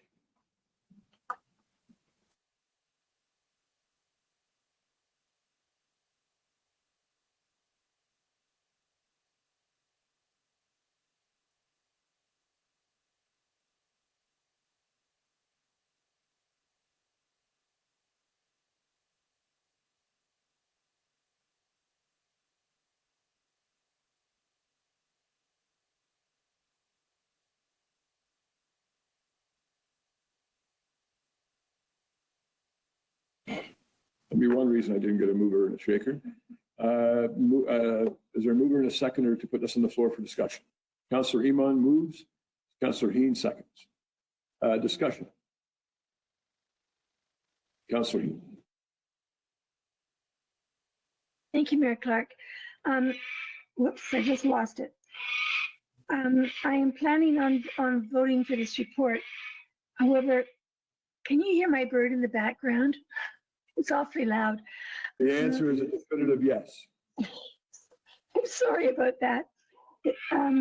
My question is that I'm gathering that a number of us have concerns about different aspects of this report and the timing of the implementation of it.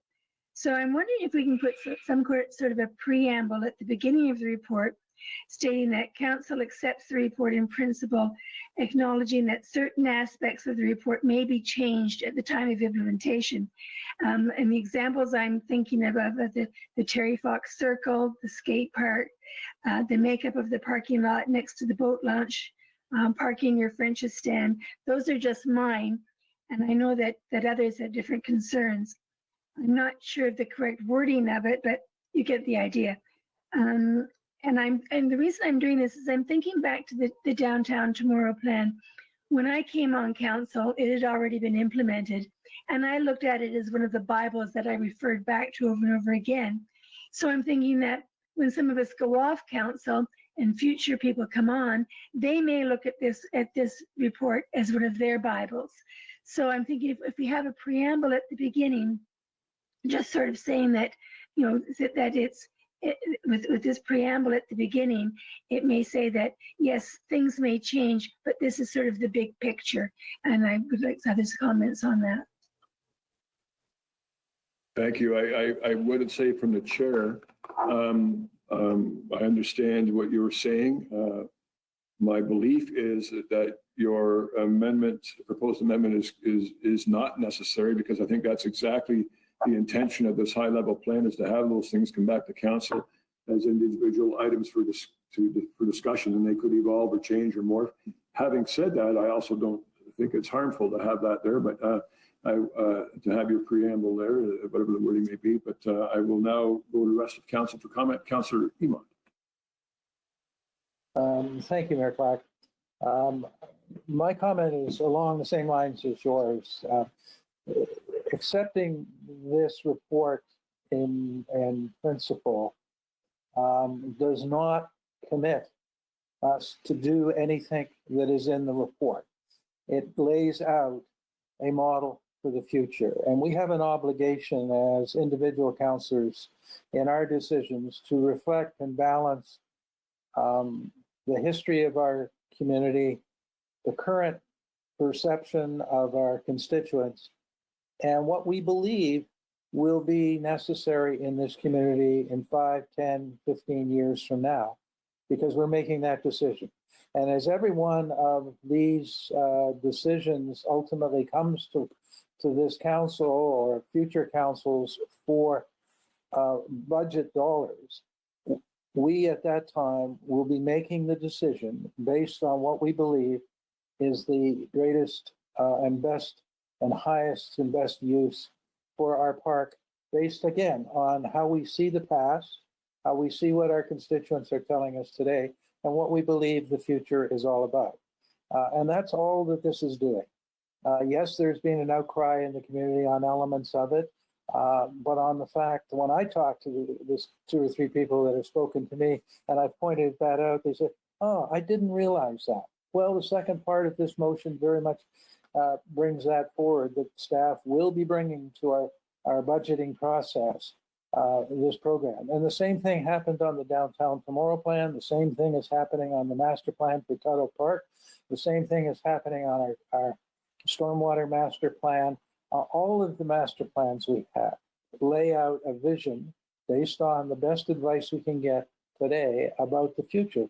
But tomorrow, they're out of date because the information may change tomorrow or the next day or the next day. And it's our obligation as councillors to make those decisions. So I think from my point of view, I mean, that's the role we play. That's what we are here for. It doesn't need to be restated. As a rebuttal or a supplementary, Councillor Hino, go to you, then Councillor Hazer. Somebody else had their hand up as well, I thought. Jim. And it's exactly what I'm replying to Councillor Raymond, is that that's just it. People don't realize that it can be changed, and they take it at gospel. And that's why I think that it certainly wouldn't hurt to have a preamble at the front. We have to remember that this park is a park for all Orillians, and we want it to remain as such. And so having that preamble at the front, it's not going to hurt anything. It's just going to assure people that the changes can be made. And that's why I would like to see it included. Thank you, Councillor Heen. Councillor Ainsworth. Yes, through you, Mayor Clark, happy to help out Councillor Heen if it's going to make her feel better in this regard, and second her amendment when the time comes. But I definitely agree with Councillor Iman. The way it stands right now, we do have the ability to change those things. And I can tell you that at least I know I'm ready to discuss some of those things at budget and some of the potential changes to that. And I think that folks in the community understand that process. And if they don't, I think that's our job when they reach out with those issues or concerns to explain that process to them and that things can change in regards to that. But as I mentioned, Councillor Heen, I'm happy to second that amendment if that's something you feel will help, especially, in regards to the media when they do write the story or what have you, and, spell it out for people to help with that, because I don't see it negatively affecting anything. Thank you, Councillor Lauer and Councillor Klustra. Thanks, Mayor Clark. I did pull this because I wanted to record a vote, and I wish to vote against it. I've got a lot of problems with the idea of approving this in principle. I disagree completely with the notion that this has no effect. It essentially sends staff on their way to create budgets, to include it in 10-year plans, and to prioritize. And after the discussion that we had last week, I think there were significant concerns expressed about the loss of the Terry Fox Circle, the skate park, the amount of parking, the skate trail, and certainly the boat launch. And the boat launch in particular, I know I've had discussions with other councillors who think that maybe we could find a better location for that particular function. It is something I agree with. I see it as a significant safety issue. I really question using up that much space and putting that much stress on a park that is so small. And this is a small park. It's very narrow, and it is not. And I'm sorry to do this. I hate doing this anytime, but I think it's my responsibility as chair. I don't know if we should be getting into the individual debate about individual items. We've got the resolution on the floor that you certainly want to vote against, and then we have a proposed amendment. But unless everybody wants to get into debating every individual item, I'm not sure that's the mandate of this, covered by this resolution. But go ahead, Councillor Lauer, if you want to. Thanks, Mayor Clark. No, I think it's quite germane to the discussion, because it's pointing out how, in my case, I've got many reservations that are based on things as such things as staff time, investment of staff time, and safety. And so I think it's a little premature to be approving this in principle and just assuming that it doesn't mean anything, because that's what it's sounding like. Whereas I think for the amount of money we spent on the consultants, this whole plan deserves a half-day session where we do exactly what you're talking about, drill into each component a little bit more, have a more fulsome discussion, and actually maybe put something out that represents a little bit more what this council thinks and would like to recommend forward. To that end, I don't know where this is going to go, but I'm certainly not in favor of approving something that means nothing. Thank you for that. I do believe that your philosophical difference and your direction is very germane to the resolution. I'm not sure if drilling down to each individual items is, but anyway, I think you made your point very articulately. Councillor Kuster. Thank you, through you, Mayor Clark. I somewhat agree with Councillor Lauer with some of these items.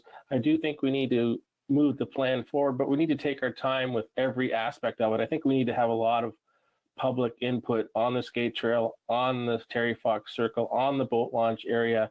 And Councillor Lauer does make a good point. Maybe we do need to take a day with staff and councillors to kind of break down all these components and see where things to go. But I think we really need to bring the public into the realm again. We've had some public meetings on Centennial Drive and stuff like that, but I think we need to do a lot more. Just as the way things are going, you know, we can't really interact with people face to face as much as we used to. And I think it's important that we let everybody know the direction we're going. Thanks. Thank you, Councillor Kluska. Any further questions, comments? Okay, Councillor Heen, it sounds as though you have a seconder for your amendment in proposed amendment, and Councillor Ainsworth. Okay, thank you. Oh, right, that's this one.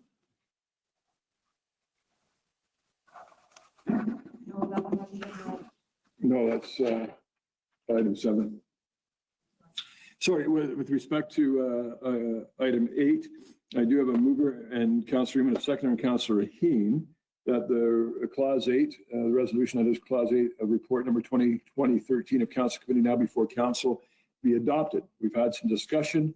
This is going to be a recorded vote, and Councillor Heen has proposed and Councillor Ainsworth has seconded to put on the floor an amendment that basically says the following: that the motion now before Council be amended to add the following, with the exception that the following be added to the end of the first paragraph, acknowledging that projects set out in the study will be reviewed and considered by Council prior to implementation. Any further questions, comments on the proposed amendment?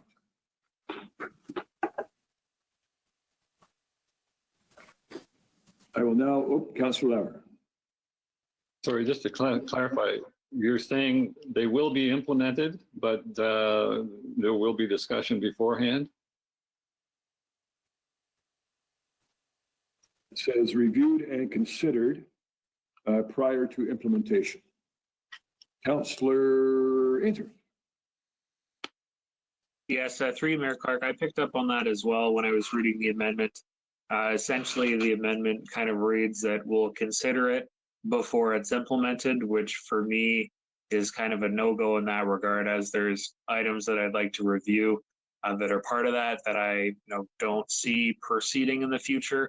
I know many of us have those kind of issues. I'm just reading the amendment here. I'd recommend an amendment to the amendment, something along the lines of just get rid of by council prior to implementation, and just have the study be reviewed and considered.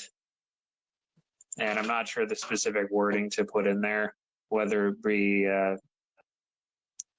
considered at budget or discussed at budget, something along those lines, so that it's not we're going to discuss it and then implement those particular items, because I think that's what we're trying to get away from with this, is having the idea that when these items do come forward, that we can discuss them and decide whether or not we want to implement them or not.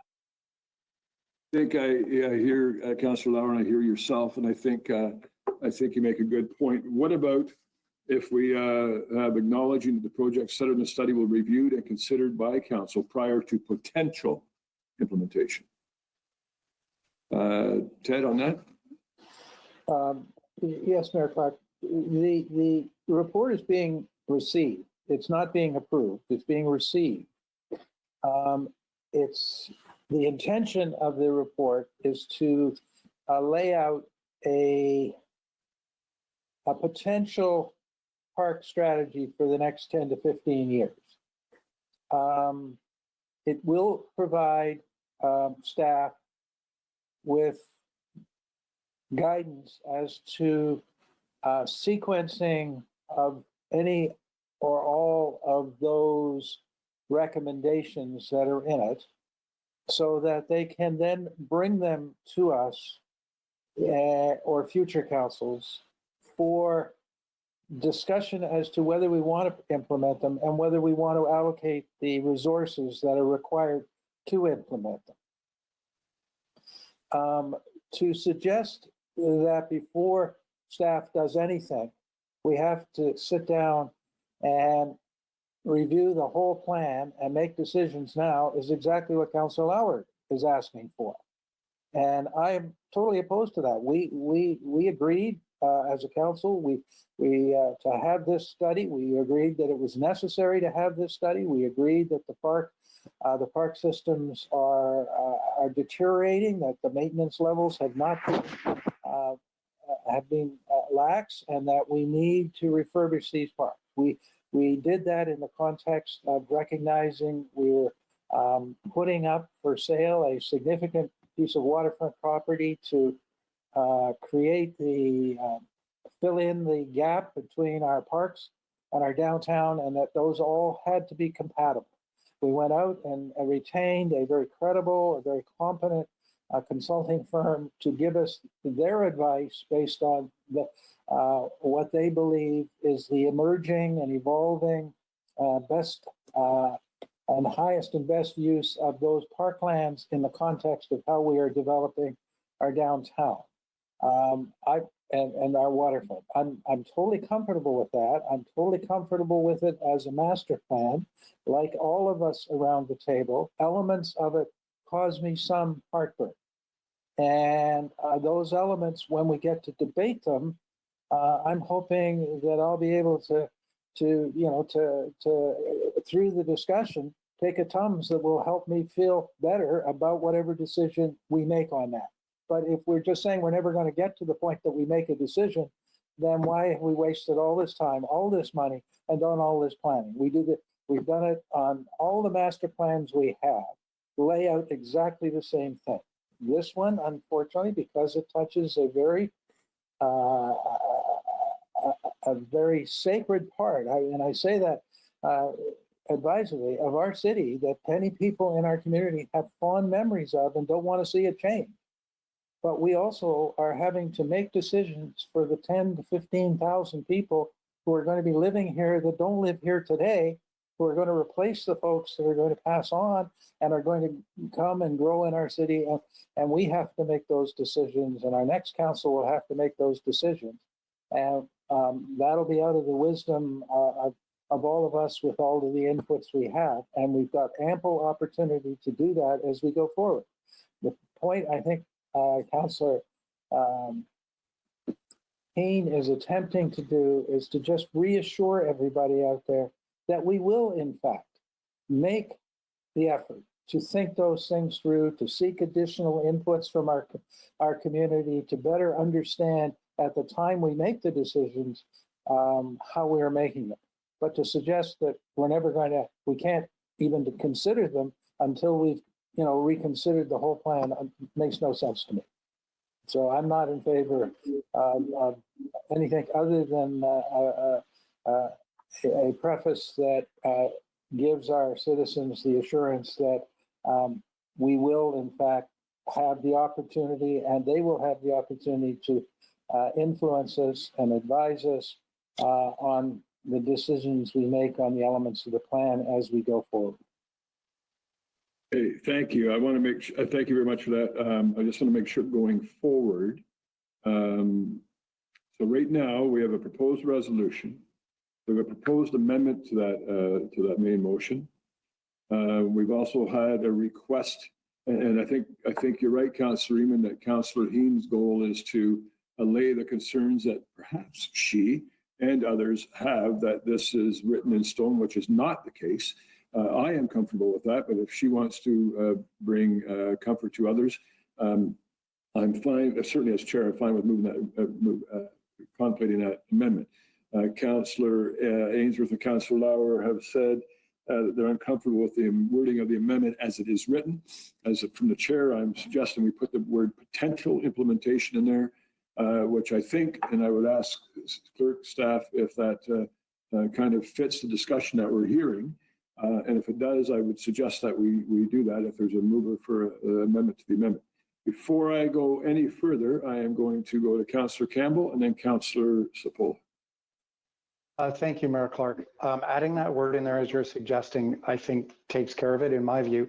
However, I would ask, in the motion as it stands, doesn't line 8 basically say the same thing? and that staff be directed to initiate the presentation of priority projects during budget deliberations for review and consideration. Doesn't that take care of it? I think there are a number of us around the table that believe that is the case, Councillor Campbell. Councillor Heen, other honor for herself, and I hope I'm not putting words in her mouth, and for maybe some others, wants to send a little stronger message, even though I believe it's a very similar message from the chair. But thank you. Councillor Sepulveda. Thank you, Mr. Mayor. I also have the same concern as Councillor Lauer regarding the three items, but I think item 8 gives me that opportunity to discuss future plans, future whatever staff comes up with in phasing and so on when each phase is proposed. But Councillor Campbell and Councillor Eamon are absolutely right. Item number 8 does give me that opportunity, and also gives the public the opportunity. It is a cherished park. It is a sacred park, but I think number 8 gives us that opportunity. Okay, I think from the chair, okay, quickly, Councillor Heen, and quickly, please, Councillor Ainsworth. All I'm saying is that we put that as a preamble on the report when it's printed out, is that it's there for people to Sorry, see. Councillor Heen, your microphone was on, but now your volume at this end is on. If you'd repeat yourself, please. Did you hear me or not? All I'm saying is that if we put this preamble at the beginning of the report when it's printed, or as part of the report, then people are going to see it, whereas they're not going to see part of our report that we have before us tonight. That's why I wanted the preamble done. So it formed part of the report. Thank you, Councillor Heen. Councillor Ainsworth? Yes, through you, Mayor Clark. Following the discussion at council, it seems fairly straightforward that the majority thinks that what is in the current motion is enough. With that being said, happy to defeat this particular amendment. I don't think amending the amendment will make much of a difference in that regard, and then we can get to the original motion. So I am going to wind down discussion on this. Councillor Follows, very quickly, please. Thanks. Through the chair, I don't mind supporting Councillor Heen and I guess Councillor Ainsworth's motion, just kind of making sure the verbiage is as strong as they want it to be. But yeah, I do understand it is it is kind of a duplication, but as a just kind of extra measure of comfort, I don't mind supporting that. Thanks. Thank you. Okay, so what I have right now is an amendment to the main motion. Councillor Ewan. Sorry, Mayor Clark, I was unclear of what Councillor Heen was driving at. I thought she wanted to put this amendment at the beginning of the motion we are passing tonight. What I understand now she wants to do is to have the report include this phrase. The report is authored by the consultant.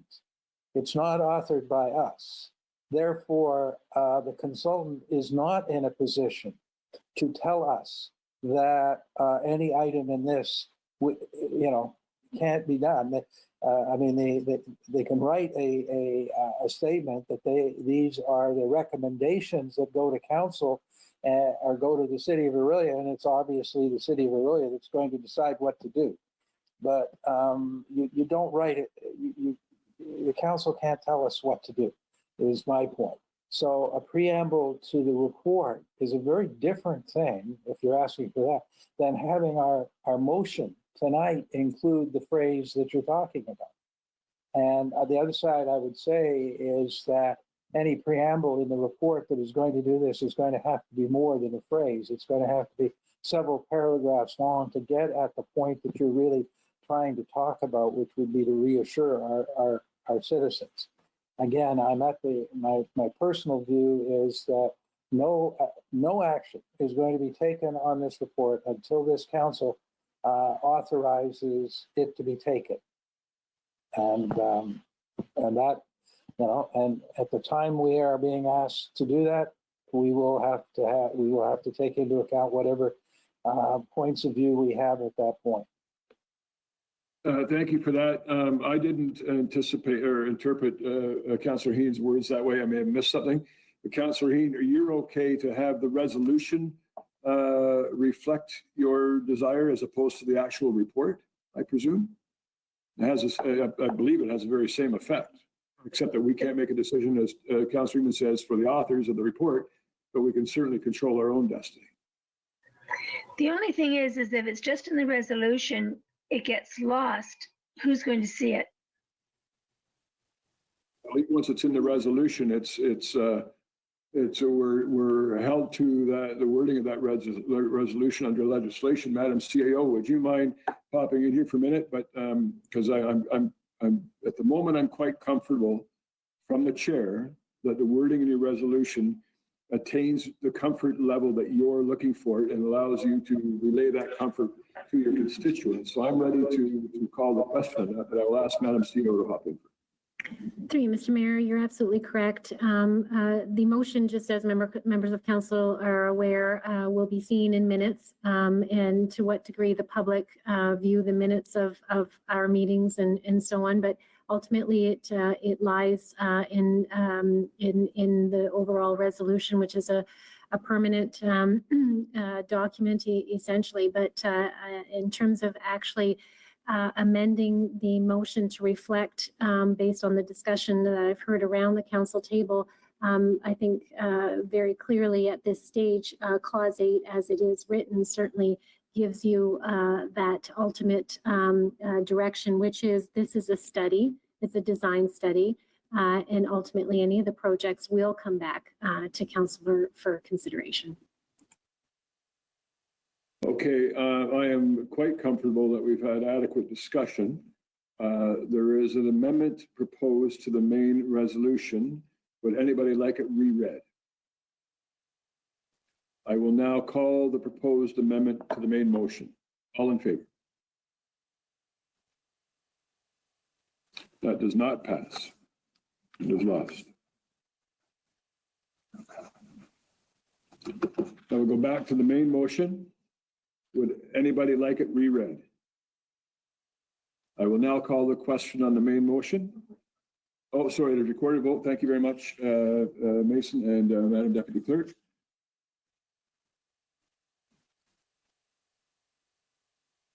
Thank you, Mayor Clark. A recorded vote has been requested.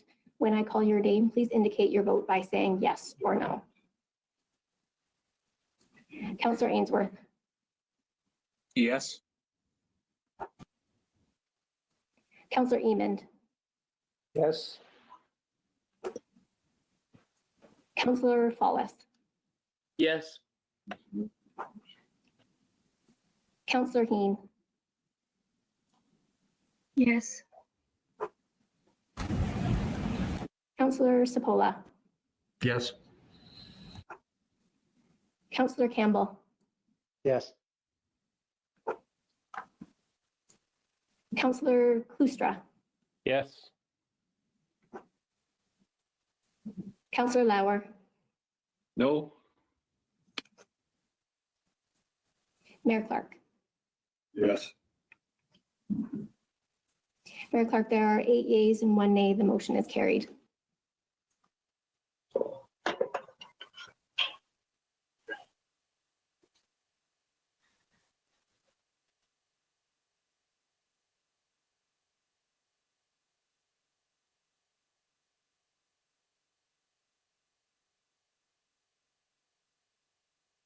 Okay, I know we're still on item number 1, I guess technically number 2, and report number 11, I believe.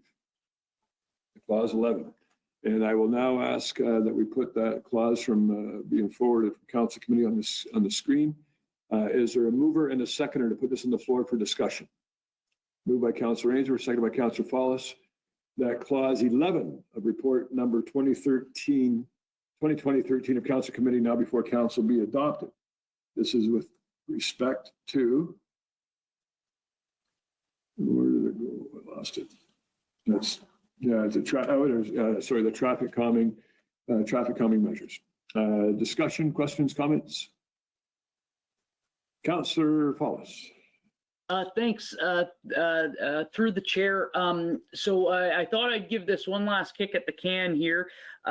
What kind of happened over the past week was a very astute constituent actually reached out to me to let me know that, and this is something I was always aware of, but never really kind of thought of as a reference, like as a reference point, but a third of Collegiate Drive that we're talking about has a recommended speed of 30 kilometers an hour around the turn. And if we're talking about in reference to the report that we were looking at last week, the 85th percentile that's mentioned on Collegiate, I believe, is 53 kilometers an hour. Meaning that it would be potentially 23 kilometers an hour over this recommended speed. There's two things I do. I talked with staff about this, and they said this still wouldn't qualify because of, first of all, this is only a recommended speed. It's not the actual speed limit. The speed limit, I believe, is still 50 around the turn there. The other reason they cited for not justifying a traffic calming measure would be because they had tracked the speed up a bit from the turn. That said, I thought that this is, for me, this was enough justification to look at this again, just Collegiate Drive. I truly believe that all three of them deserve to be addressed, but I thought Collegiate, at the very least, we can make an argument here that this is not precedent setting. This is just simply conforming to, what the traffic calming manual would tell us to do, which is to address the speed concerns on that particular turn. The other thing to mention is the cost of the proposal itself would drop it, I believe, down to about $4,000 in the first year. I had the number somewhere, $4,300 in the first year, something like that, and then 3,000 something in the second year. I believe staff would have it on the motion itself. But just something I thought, if we can't have all three streets, which I'd love to see, maybe there's kind of a way we can at least address a problem that I believe is quite evident, and at the same time kind of dip our feet into this centerline traffic calming system. So anyway, I wanted to put that to council, and so I'd be asking council to vote this one down, vote 11 down in support of an alternative motion. The only thing I take exception with, Councillor Follis, you won't be dipping your feet in it, you're dipping your tires in it. Dipping my Before I go to Councillor Ainsworth, I would just ask Mr. Sugden to maybe a comment on a couple of on Councillor Follis's discussion, and also maybe just refresh our memories as to exactly where the speed was measured on Collegiate. Mr. Sugden, if you'd be so kind.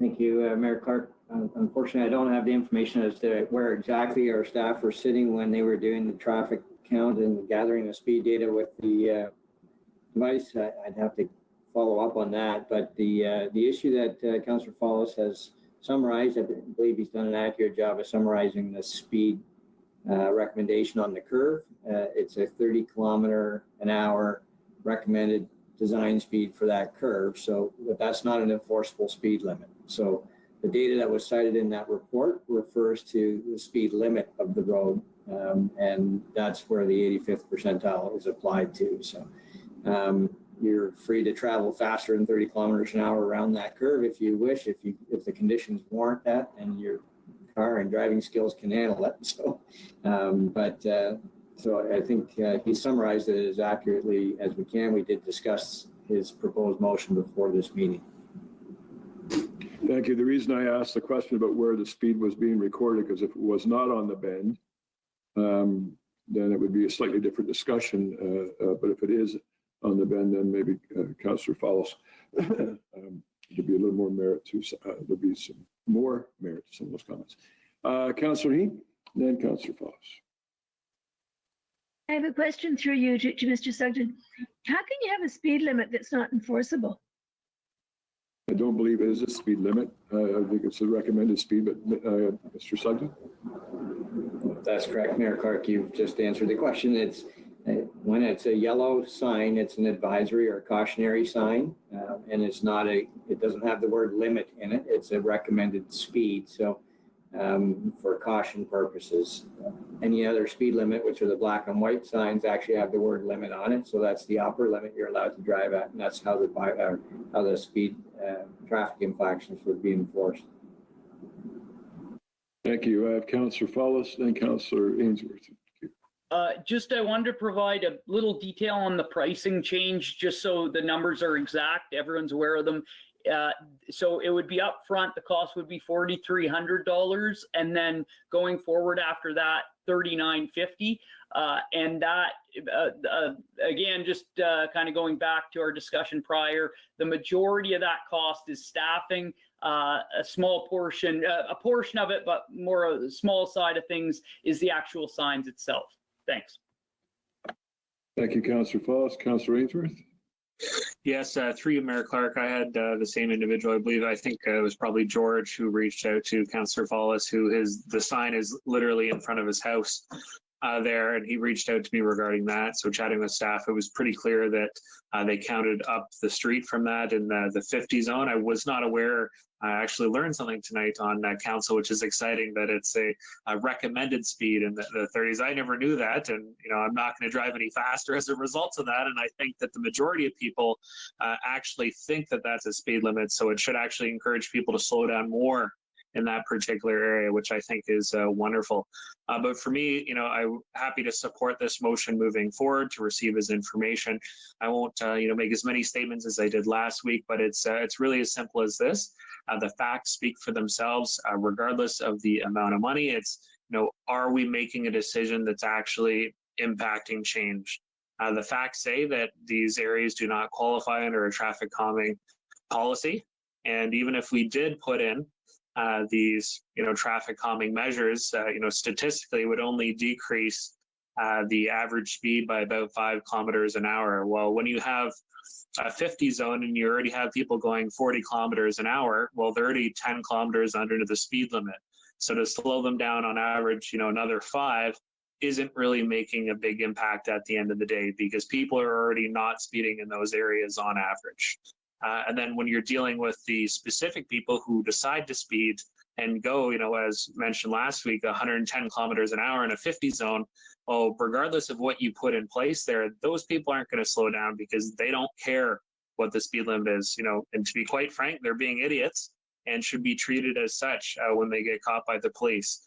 We have rules and we have policies for a reason. And when people do these things, it's unfortunate, but if we, spend money and we give people a false sense of security by putting in traffic calming measures, those people are still going to speed through that area. And that's something that really could create an even more dangerous situation, because if you put that in and then people say, oh, well, there's traffic calming measures. Okay, kids, go play on the street.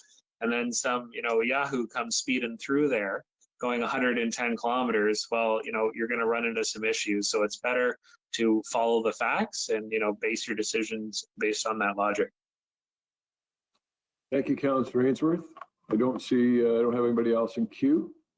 So I will now call the question that is on the screen, was on the screen before us, moved by Councillor Ainsworth and seconded by Councillor Follis. The Clause 11 report number 2020-13 of Council Committee now before Council be adopted. Thank you. I'll call the question. All in favor? That is carried.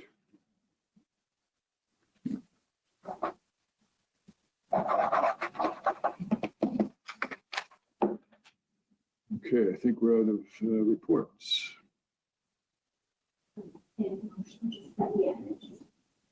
Yeah, on that. We're now in the motions, and although you see nothing on the screen or on your agenda before you, under motions, we do have something from the planning meeting, a couple of motions, and I will ask, there we are right there.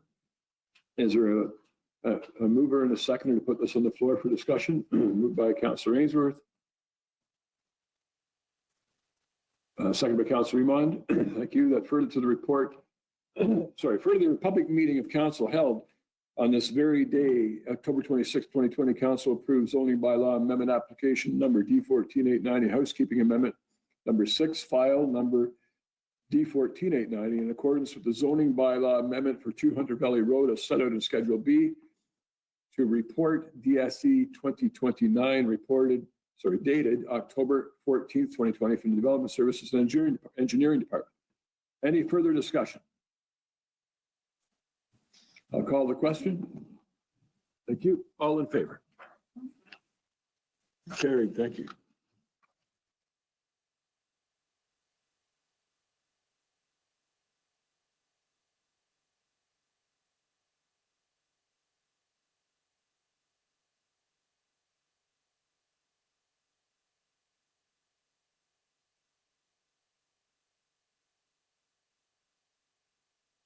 I believe we have one motion, a notice of motion from Councillor Ainsworth. And Councillor Ainsworth, I will put the original motion on the screen, and then entertain. If I got to move in a second, entertain discussion. Councillor Ainsworth. Sorry, Mayor Clark. I was going to move that to get it on the floor, and then I'm happy to discuss it once it has a seconder. Indeed, that was exactly the plan. Seconder to put it on the floor. Moved by Councillor Ainsworth, seconded by Councillor Cloustra.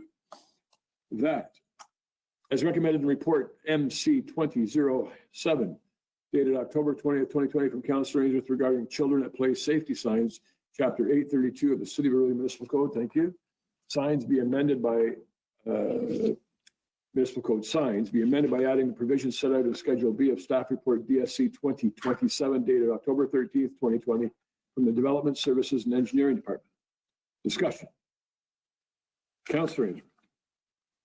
Yes, through you, Mayor Clark, I brought this item forward from last week. I'm sure most of you recall last week's council committee meeting ran for about 6 hours. So it was a pretty long meeting. And sometimes in these long meetings, things get missed. And sometimes, folks miss a vote, things like that. I believe that this is a situation where that happened, which is why the motion failed at the time. I believe for the reasons that I mentioned last week, which I won't get into unless somebody does want to debate it again. And I will be supporting this moving forward, and I will be asking for a recorded vote just to make sure that that does not happen again. Thank you very much. Any further discussion on the proposed resolution? Councillor Emond. Mayor Clark, would Councillor Ainsworth be willing to spend a moment or two to explain what it is that we're agreeing to? Is this going to allow the signs, children at play signs, to be placed on public property? Sorry, Councillor Ainsworth. Yes, my apologies, Councillor Emond. I should have given a brief overview. So it's essentially is the exact same report that was last week at the council committee table, which does say that it would be allowing children at play signs as long as they don't have a particular business advertisement on them, which would be allowed on the municipal property, essentially the boulevards, to give you an idea, during a certain time frame throughout the year. So they would not be permanent signs, but would be temporary signs that would be allowed to be in place as long as they meet the sign requirements as by the city. So they can't be flashing and they can't have, certain road symbols, that sort of thing. We do have a pretty comprehensive sign bylaw to make sure that they are, following the rules and that they're not causing a hazard. Follow up, Councillor Emond.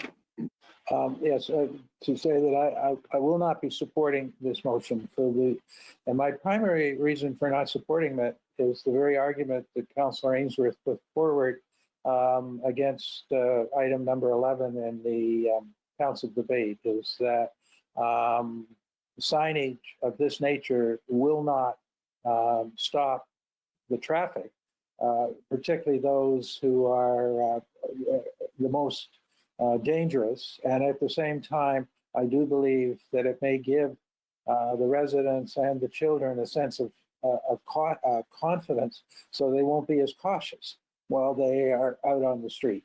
I understand the dilemma. I think it's primarily it needs to be dealt with through debate at this table at some point around speed limits on our residential streets, and a discussion of enforcement of those speed limits. My hope would be we can find means of enforcing speed limits that don't require the personal cost of police officers as they have in Toronto. If we were allowed to do that, I think we could have an impact. But in terms of this, I think it works. It won't stop, I believe, the drivers from speeding, and I think it will create a level of confidence on the part of the children that would be dangerous. Thank you very much. Councillor Ainsworth. Yes, through you, Mayor Clark, in regards to Councillor Eumann's comments, I was fortunate in university to study both statistics and marketing, and through that we did a lot of data collection. And that really is the crux of the difference between this particular item and the last one.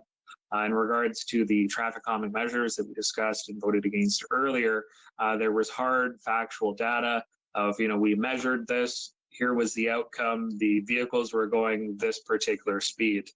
With this particular item, the data collection is just not there. There's nobody, pulling people over and, checking with them when they're going the speed limit or under the speed limit and saying, hey, why are you going the speed limit today? Why are you going under the speed limit? There's no actual data collection that's going on. And that is the issue. And when you get into the details of the report that mentioned that, this isn't a method according to that, well, that's the reason, because there's no way to actually collect data, and no one is out there collecting data on whether these have an impact or not. So then it comes to the question of, okay, well, how do we make our decision without that data? And I know for me as a counselor, I've talked to I would say at least over 100 people on this particular matter of, support of these signs, saying that yes, they do have an impact in our communities, and since they had them out, even though the signs they had out were illegal, that they noticed as people living on those streets that, on average, more people were slowing down and, taking it more seriously. There was a lot more discussion within the community about, slowing down on those streets. And according to the people that I talked to, and I'm sure many others on council have, is it's something that, even though it's not something that's measurable in regards to the statistics, because we're not collecting that data, but it's measurable to those people, and they think, and as far as I'm concerned, I represent those people and bring those concerns to the table. And if they think it's something that's effective and that's helping out the community, and it's not just one or two squeaky wheels, it's a huge group of people who are saying that these are having an impact on these local streets. And I think that that is something that we need to listen to, even though it's not statistically collected data. And that is why I'm happy to support this, but was happy to not support the other one. So I hope that clarifies for you. Thank you, Councillor Spoke. Thank you, Mr. Mayor. I am going to support this for a couple of reasons. One is they put these signs out on Nottawasaga. They were having some real serious problems with speeders there. But what we did too is the city put up those lit sign that says your speed at 30, 40, whatever you're speeding, and that worked extremely well. But these will help on a temporary basis until we have some kind of indication or some kind of policy where we can change the speed limits on our residential streets. And hopefully I can bring a motion forward soon, or an inquiry soon on it. But these signs do work, and on Nottawasaga Street, it did slow the traffic down. So I will be supporting it. Thank you very much. Councillor Dean. Thank you. What I was going to say is very close to what Councillor Cipolla was going to say. When I see one of those signs that says you are going 30 kilometers an hour, whatever, well, be faster than that, I guess. I immediately check my speed and may need to slow down. When I see a sign saying children, let's play, I think, ooh, I guess we better just be careful. And so I think that those signs really do make you watch and sort of watch, if there are parked cars, just in case a child may dart out. So I do think that they do have an effect, and I'm really quite willing to support this. Thank you. And I don't see any other hands in the air. Is the council comfortable if I speak from the chair? If anybody's opposed to that, please let me know. Thank you. Although there is no municipal data in the city to support this or not support this direction, I recall during the report last week, and I don't probably find it, but I don't have it open in front of me, that there was a reference to other, and I don't remember the exact name of the organization, but it was a Safe Child Canada or Canada Safe Child, whatever it happened to be, who referenced these signs and said that they do not improve the safety of children. And so I would assume that if they're going to make a statement like that, and if that's their goal is to protect children, that they would have the data to support that. So I do believe it is a decision that should be data-based, and even though we don't have it in the city, it appears as though that is out there. So I do believe also, if Councillor Ainsworth went out and polled a neighborhood about the traffic calming measures that Councillor Follis was talking about, you're right, you would get that, like you did with the signs. You got strong support for the signs, it turns out. I would suggest that you may very well get the same anecdotal evidence on the traffic calming measures. And so all we really have right now is anecdotal evidence. There appears to be something that made the reference that the staff put in the report last week say that they are not effective. And even as Councillor Heen says, and Councillor Heen, you're probably right. Knowing you would probably slow down when you saw a child at play sign. But I have not seen any data that does support that, so I will not be supporting this if I get it to go. Anyway, thank you very much. I have read it is moved by, did I read it? I did. Thank you. It's a recorded vote, and it's moved by Councillor Ainsworth and seconded by Councillor Cloustra. And I don't see any other hands in the air. So staff, if you'd be so kind as to set us up for a recorded vote. Thank you, Mayor Clark. A recorded vote has been requested. When I call your name, please indicate your vote by saying yes or no. I will start with Councillor Lauer.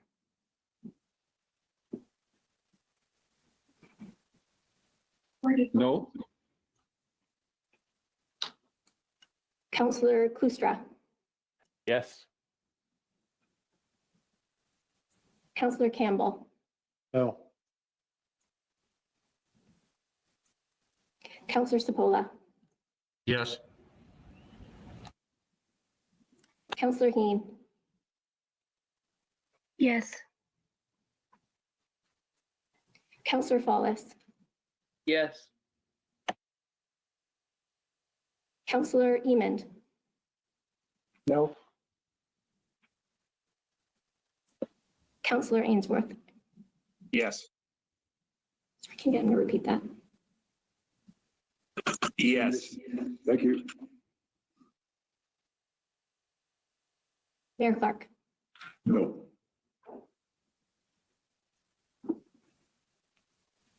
Mayor Clark, there are 5 yeas, 4 nays. The motion is carried.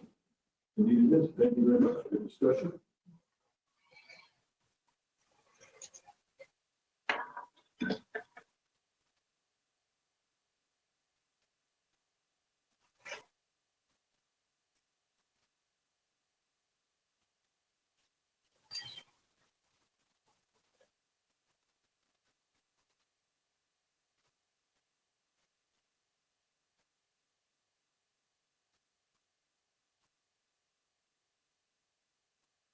Deputation motions.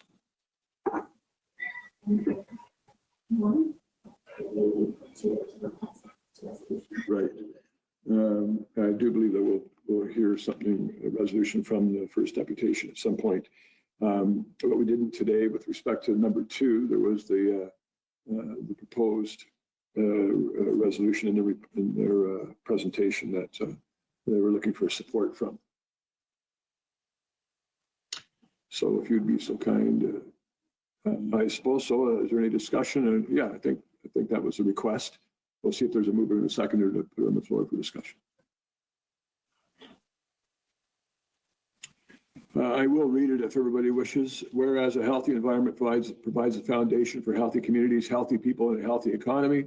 And whereas the passage of the Lake Simcoe Protection Act received unanimous all-party support in the Ontario Legislature in 2008, now therefore be it resolved that the City of Orillia calls on the Ontario government to demonstrate its commitment to clean water and protecting what matters most in the provincial statutory review of the Lake Simcoe Protection Plan by ensuring that the provisions in the Lake Simcoe Protection Plan that protect water quality are not weakened, and that politics protecting natural heritage be strengthened in order to meet the targets of the Lake Simcoe Protection Plan. And that the Ontario government be requested to work collaboratively with affected provincial ministries at all levels of government, including First Nations and Métis, to achieve the goals and targets of the Lake Simcoe Protection Plan and to resource the programs that improve Lake Simcoe's water quality during provincial statutory review of the Lake Simcoe Protection Plan.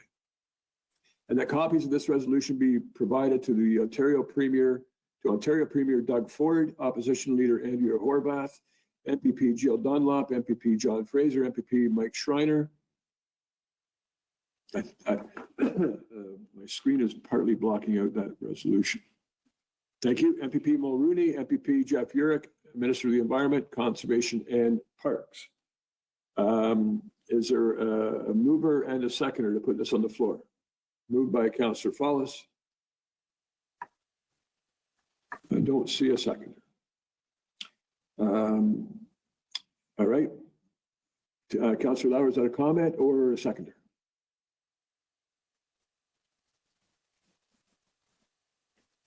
Sorry, Councillor Lauer. Sorry.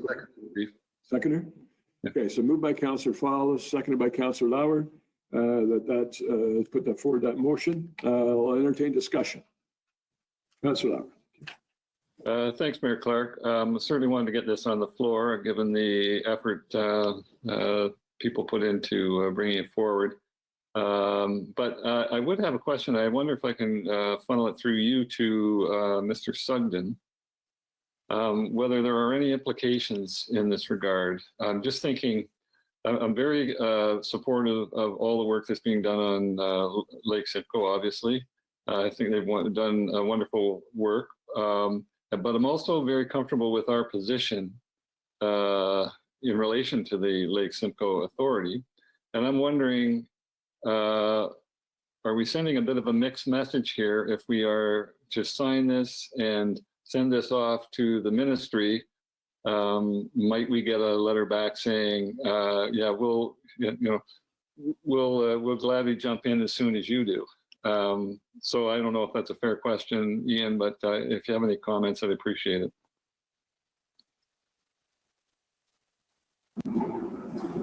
Through you, Mayor Clark, I don't see anything in the motion that would, force the city's hands to make a decision one way or the other about joining the Lake Simcoe Region Conservation Authority.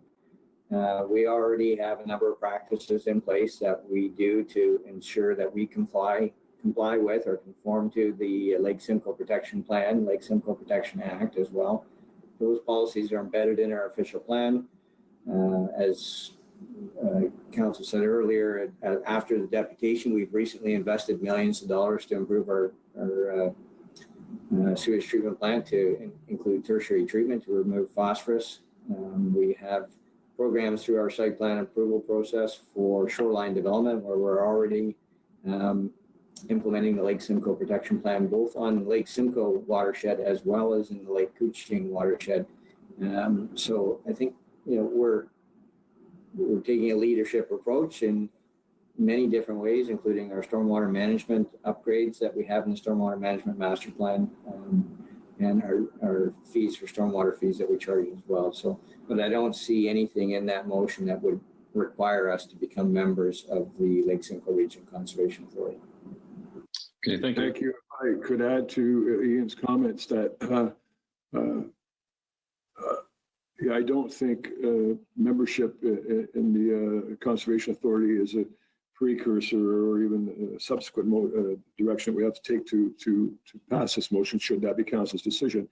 I think we could argue that with the things that Ian mentioned, with the stormwater action plan, whether the wastewater treatment center, and a lot of the other things we do in our environmental department, and now including supporting sustainable Orillia. One of the reasons I recall that we stepped away from the Severn Sound Conservation Authority is because we already do a lot of things in the city that Severn Sound provides. So it was almost a duplication of many things. So I do believe that we could demonstrate that we do have the health of the lakes, or both lakes for that matter, in mind, and I don't think our hand would be forced on that. I think I saw Councillor Ainsworth saying in here. Oh, sorry, Councillor Cipolla. Thank you, Mr. Mayor. I have the same concern that Tim just mentioned regarding this. I think Orillia does, our staff and Orillia does a fantastic job of protecting our lakes, and I think this is redundant. I will not support the motion because it is redundant. But what it does is highlights it to the provincial government that we should be belonging to the Conservation Authority before they take any action on us. So I don't want to open up a can of worms. Councillor Cipolla, Councillor Ainsworth. Yes, through you, Mayor Clark, I will not be supporting this motion moving forward. I think the City of Orillia is doing a phenomenal job when it comes to combating some of these issues, as well as I don't think that it sends a positive message from the City of Orillia to the province. Very much, I feel this motion, and even parts of the presentation, was very much, for a lack of a better word, was kind of twisting into the province, and very much that aggressive lobbying. When I think that they're taking a lot of these issues seriously, and they've talked about them in the past, and they're bringing forward solutions for that. And I think that relationship between the City of Orillia and the province is something that's very important, especially when it comes down to, when we ask for a lot of funding, which we do, and partnerships. I think it's important to keep those relationships protected. Thank you. Any further questions, comments, discussion? Councillor Follis.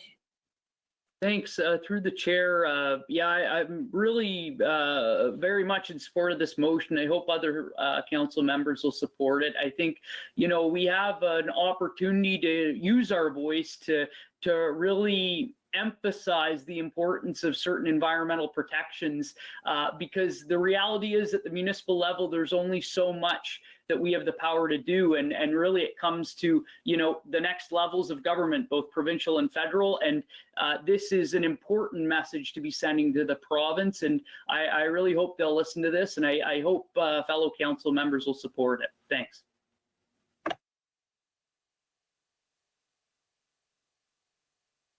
Any further questions or comments? Councillor Lauer. Thanks, Mayor Clark. I will be supporting this. I really don't see it as a threatening motion at all. I think it's just an expression by the partners around the lake, and I think this is an opportunity to support them. And I'm satisfied with Mr. Sugden's response to my question about whether it had any implications. It appears that it doesn't. I see no negative in supporting this initiative.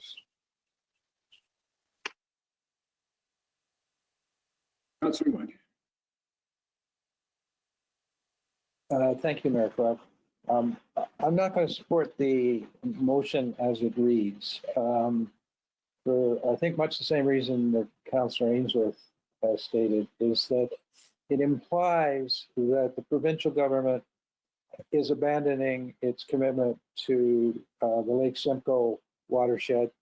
And the presentation alluded to the fact that communities around the lake are more focused on development at the expense of the quality of water in the Lake Simcoe watershed. And this is the resolution is telling the province, I believe, to shape up. If we were to write a resolution, my view would be that we whereas clauses articulate our commitment to clean water and speak to the things that we have done and complements the provincial government in its support, in the all-party support of the Lake Simcoe Protection Act, and indicates that it is our desire as a community on the lake is that all communities on the lake take seriously the water, and as will our provincial and federal governments going forward, so that we are not suggesting that that we're just reinforcing the fact that this is an important part of our community rather than implying that you're not doing your job here. Would I be permitted a comment from the chair? Thank you. So I had one of two directions that I was willing to go in. I would like to find a way to support this. I do agree with Councillor Ainsworth and Councillor Iman that the wording, I think, is not the wording that I'm comfortable with. I am comfortable with the general direction. So what I might suggest is that we postpone this till next council meeting, and perhaps Councillor Iman or whoever wishes to work with me on a slight change of wording and bring it back to the table so that we are seen to be good stewards of the environment and yet willing to work with our partners and stakeholders around the lake and the province to the health of the lake. So I would recommend a postponement till next meeting if there's support for that. And I see a couple of hands in there. Councillor Spola. Thank you, Mr. Mayor. I will move that we table this till a future meeting and that we have staff input into this. Of Anglo-Saxon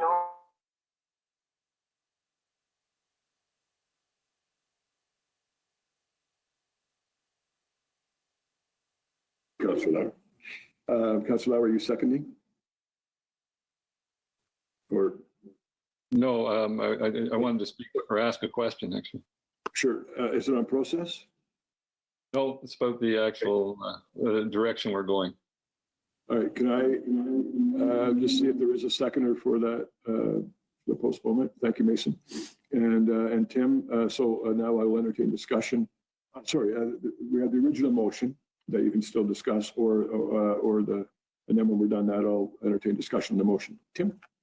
Okay, thank you, Clark. So I think the process here is that this is a resolution that they are looking for signatories on, and I'm not sure it has the same effect to change the wording completely and hand it to them. I'm pretty sure they're looking to reinforce what they have written. But I just wonder. I have no problem with postponing. It's always good to get things right, but. I wonder if maybe you could have a discussion through your mayor's group, because I understand Mayor Lehman shows up and they've obviously supported this. And it would be interesting to get Barry's take on this in this particular case. So if that's a possibility, I am in favor of postponing it. We just had our mayor's meeting last week, so I will gladly reach out to the mayor and see if I can get some clarity on Barry's position. Any further discussion on the main motion? Councillor Collins. Thanks. Through the chair, yeah, happy to support a delay and to get it reworded if that's what councillors are looking to do. I'd rather see something go forward to voice our opinion on it than nothing. So if that's what it takes to get council's blessing to move something forward, then I'm happy to support that. Thanks. Thank you. The only thing I would say in response to Councillor Lauer's comment, certainly not looking to completely change the wording. I think the general direction and desire is a healthy one. It's just the nuance in some of the wording. Anyway, Councillor Ainsworth. Yes, through you, Mayor Clark, just along Councillor Lauer's comments. I think it's important to get the wording right in this regard. And if it's something that the group feels is too much of a change, they don't need to use it in regards to their submission to the province. If they want to use it, that's great. If not, at least we have something to send in the province that the city of Orillia agrees with and that we can stand behind in regards to, because I think all of us around the table, we're all happy to protect Lake Simcoe and make sure that it's safe and is there in the future.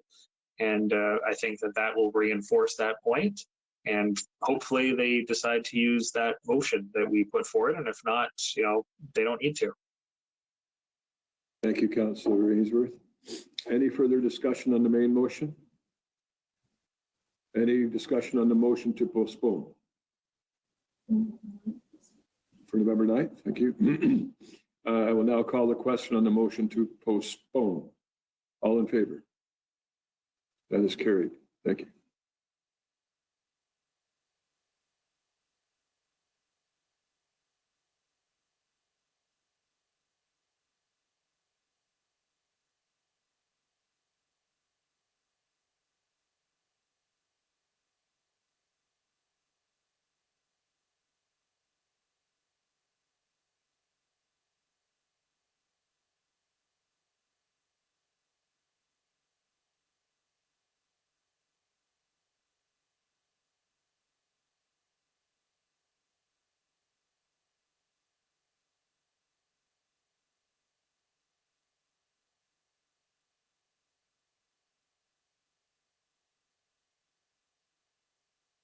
We're in the consent agenda.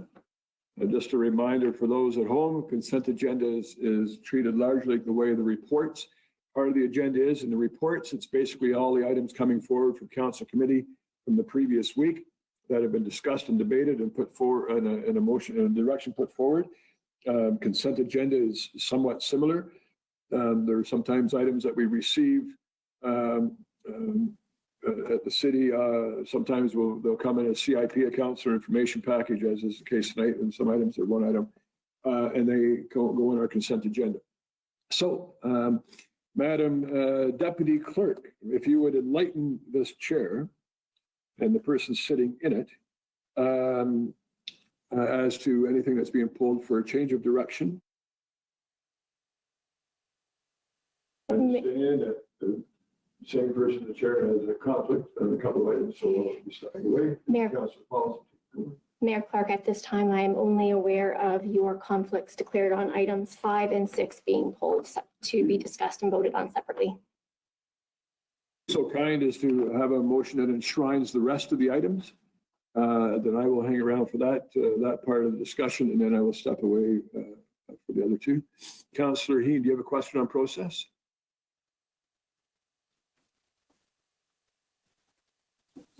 Pat, you have to turn your microphone on. No, I was just moving the rest of the consent agenda. You do that with your head in the air, I see. Okay. I use my eyes, but sometimes it helps. I can see that. Boom, boom, boom, boom, boom. I got it. Okay. I think as the night goes on, I get less funny. When you started off, not funny at all. In my case, it's a quick trip downhill. Okay. So we have a motion on the floor that council adopt the recommendation set on the consent agenda for the regular meeting of council held on this very day in fall October. It's always fall in October 26, 2020, with the exception of the recommendation with respect to correspondence items 5 and 6, which shall be introduced separately. As a mover and a shaker. Moved by Mason, Councillor Ainsworth, seconded by Councillor Campbell. Any discussion on the rest of those items? Councillor Follis. Item number? It's in regards to WEMAC membership. Sarah Gosney's resignation. I don't know which number that would be. 4 or 5. 4? 4. Yes, number 4. David saying.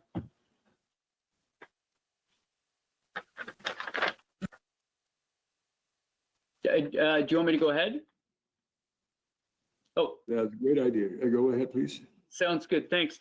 Through the chair, I just wanted to make say a special thank you and make recognition of Sarah Gosney's participation on the WEMAC committee. She was just incredible, a model committee member, just the type of individual that you hope for. And she put so much energy into everything she did with the committee.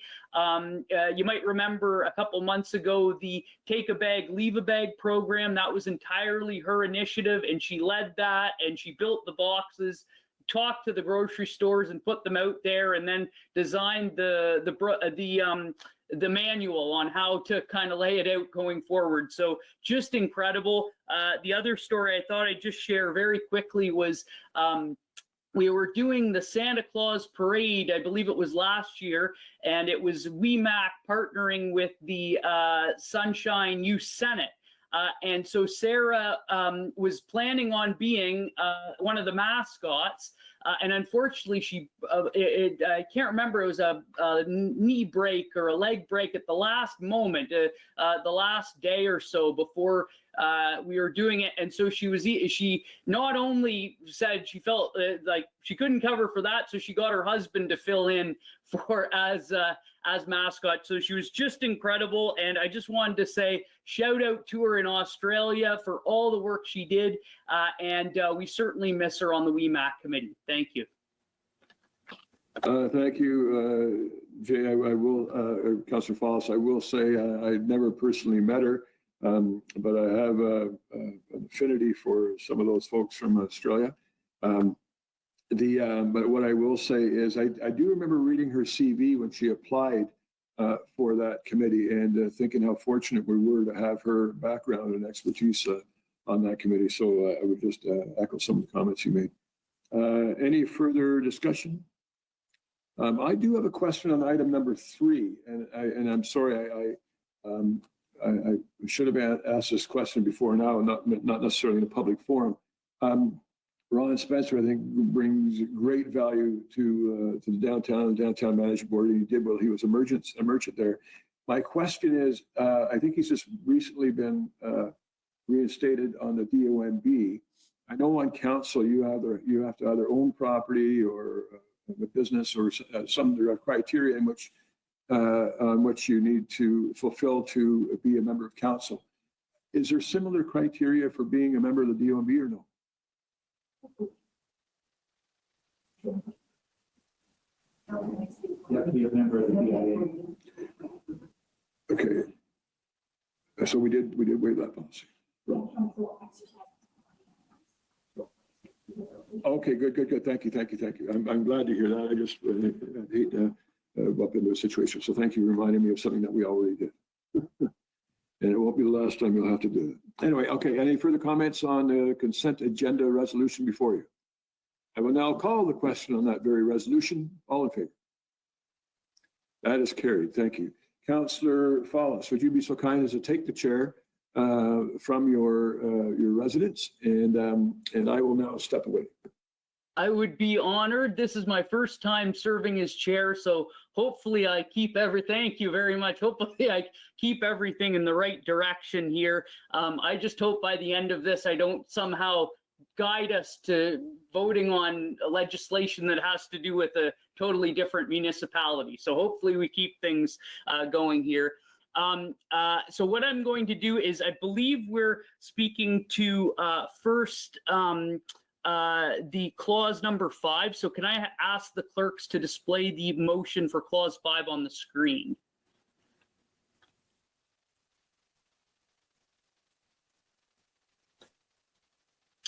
So I'll just read it out loud. That the recommendation with respect to correspondence item 5 on the consent agenda for the regular meeting of council held on October 26, 2020 be adopted. And I believe this pertains to the Orillia Jazz Festival requesting financial assistance. So can I have a mover and a seconder? Councillor Ainsworth, and I need a seconder, Councillor Lauer. Any discussion on the motion? Nope. All in favor?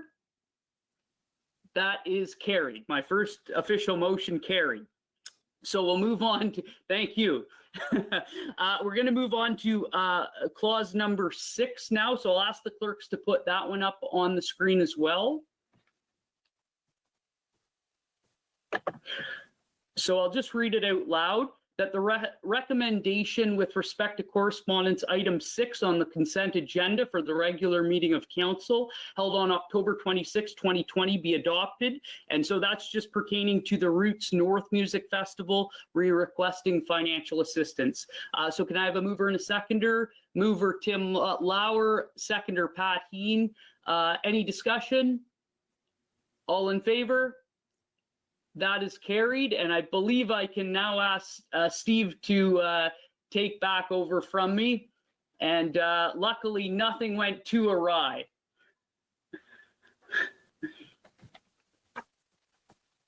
All right, Councillor Follis, I'm back to clean up your mess. And I did want to say full credit to Megan Williams for all her help with training me.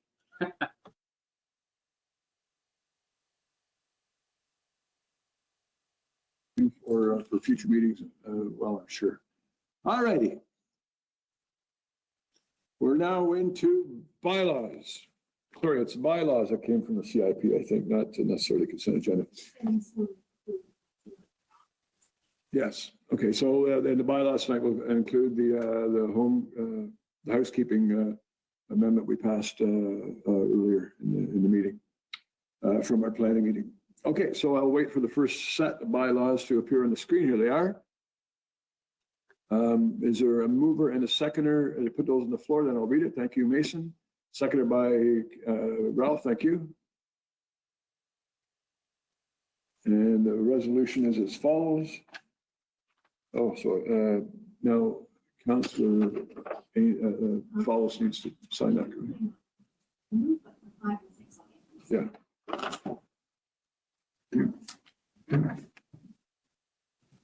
Lost. Sorry, that's out of word. That one. Sorry, that moved by Councillor Ranger, second by Councillor Sepulveda, the following bylaws be enacted. 2020-86, a bylaw to deem lot 145 SS, Colburn Street West on Plan 594, not to be part of a planned subdivision under Section 54 of the Planning Act, Thornton 309, Colburn Street West. And 2020-87 amendment number 82 to bylaw number 2014-44, the zoning bylaw for the city of Orillia, housekeeping amendments to Hunter Valley Road.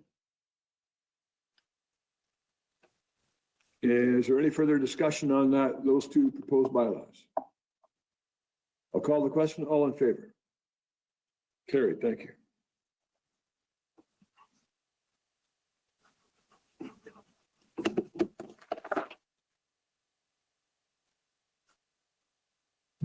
Proceedings. Last bylaw of the evening, a bylaw number 2020-88, a bylaw to confirm the proceedings of council held on this very day, October 26, 2020, and have those bylaws enacted. Is there a mover and a seconder? Moved by Dave, seconded by Rob. Is there any discussion on the bylaw to confirm the proceedings? I'll call the question. All in favor? Carried, and thank you. Madam Deputy Clerk, sorry, Madam Deputy Clerk, do you have any announcements? You do not. Any announcements from members of council? Councillor Ainsworth. Yes, through you, Mayor Clark, I just wanted to congratulate Councillor Follis on his first time chairing council. I think he did a phenomenal job. He was clear and to the point, and I look forward to him chairing again sometime in the future. I'm already coining flawless Follis. Anyway, who flosses? Any other announcements? Okay, I will now ask Madam Deputy Clerk if we have a list of people who desire to address council from the public, from the open public forum. Mayor Clark, there are no speakers for the open public forum section. Thank you for that. I will now entertain a motion to adjourn. Actually, if we wait another 10 minutes, oh, that's not. So we will like last week's meeting. Anyway, a motion to adjourn moved by Mason, second by Ralph. All in favor? Thank you. Stay safe and talk to you all soon. Thanks very much, Steve. Thank you, everybody.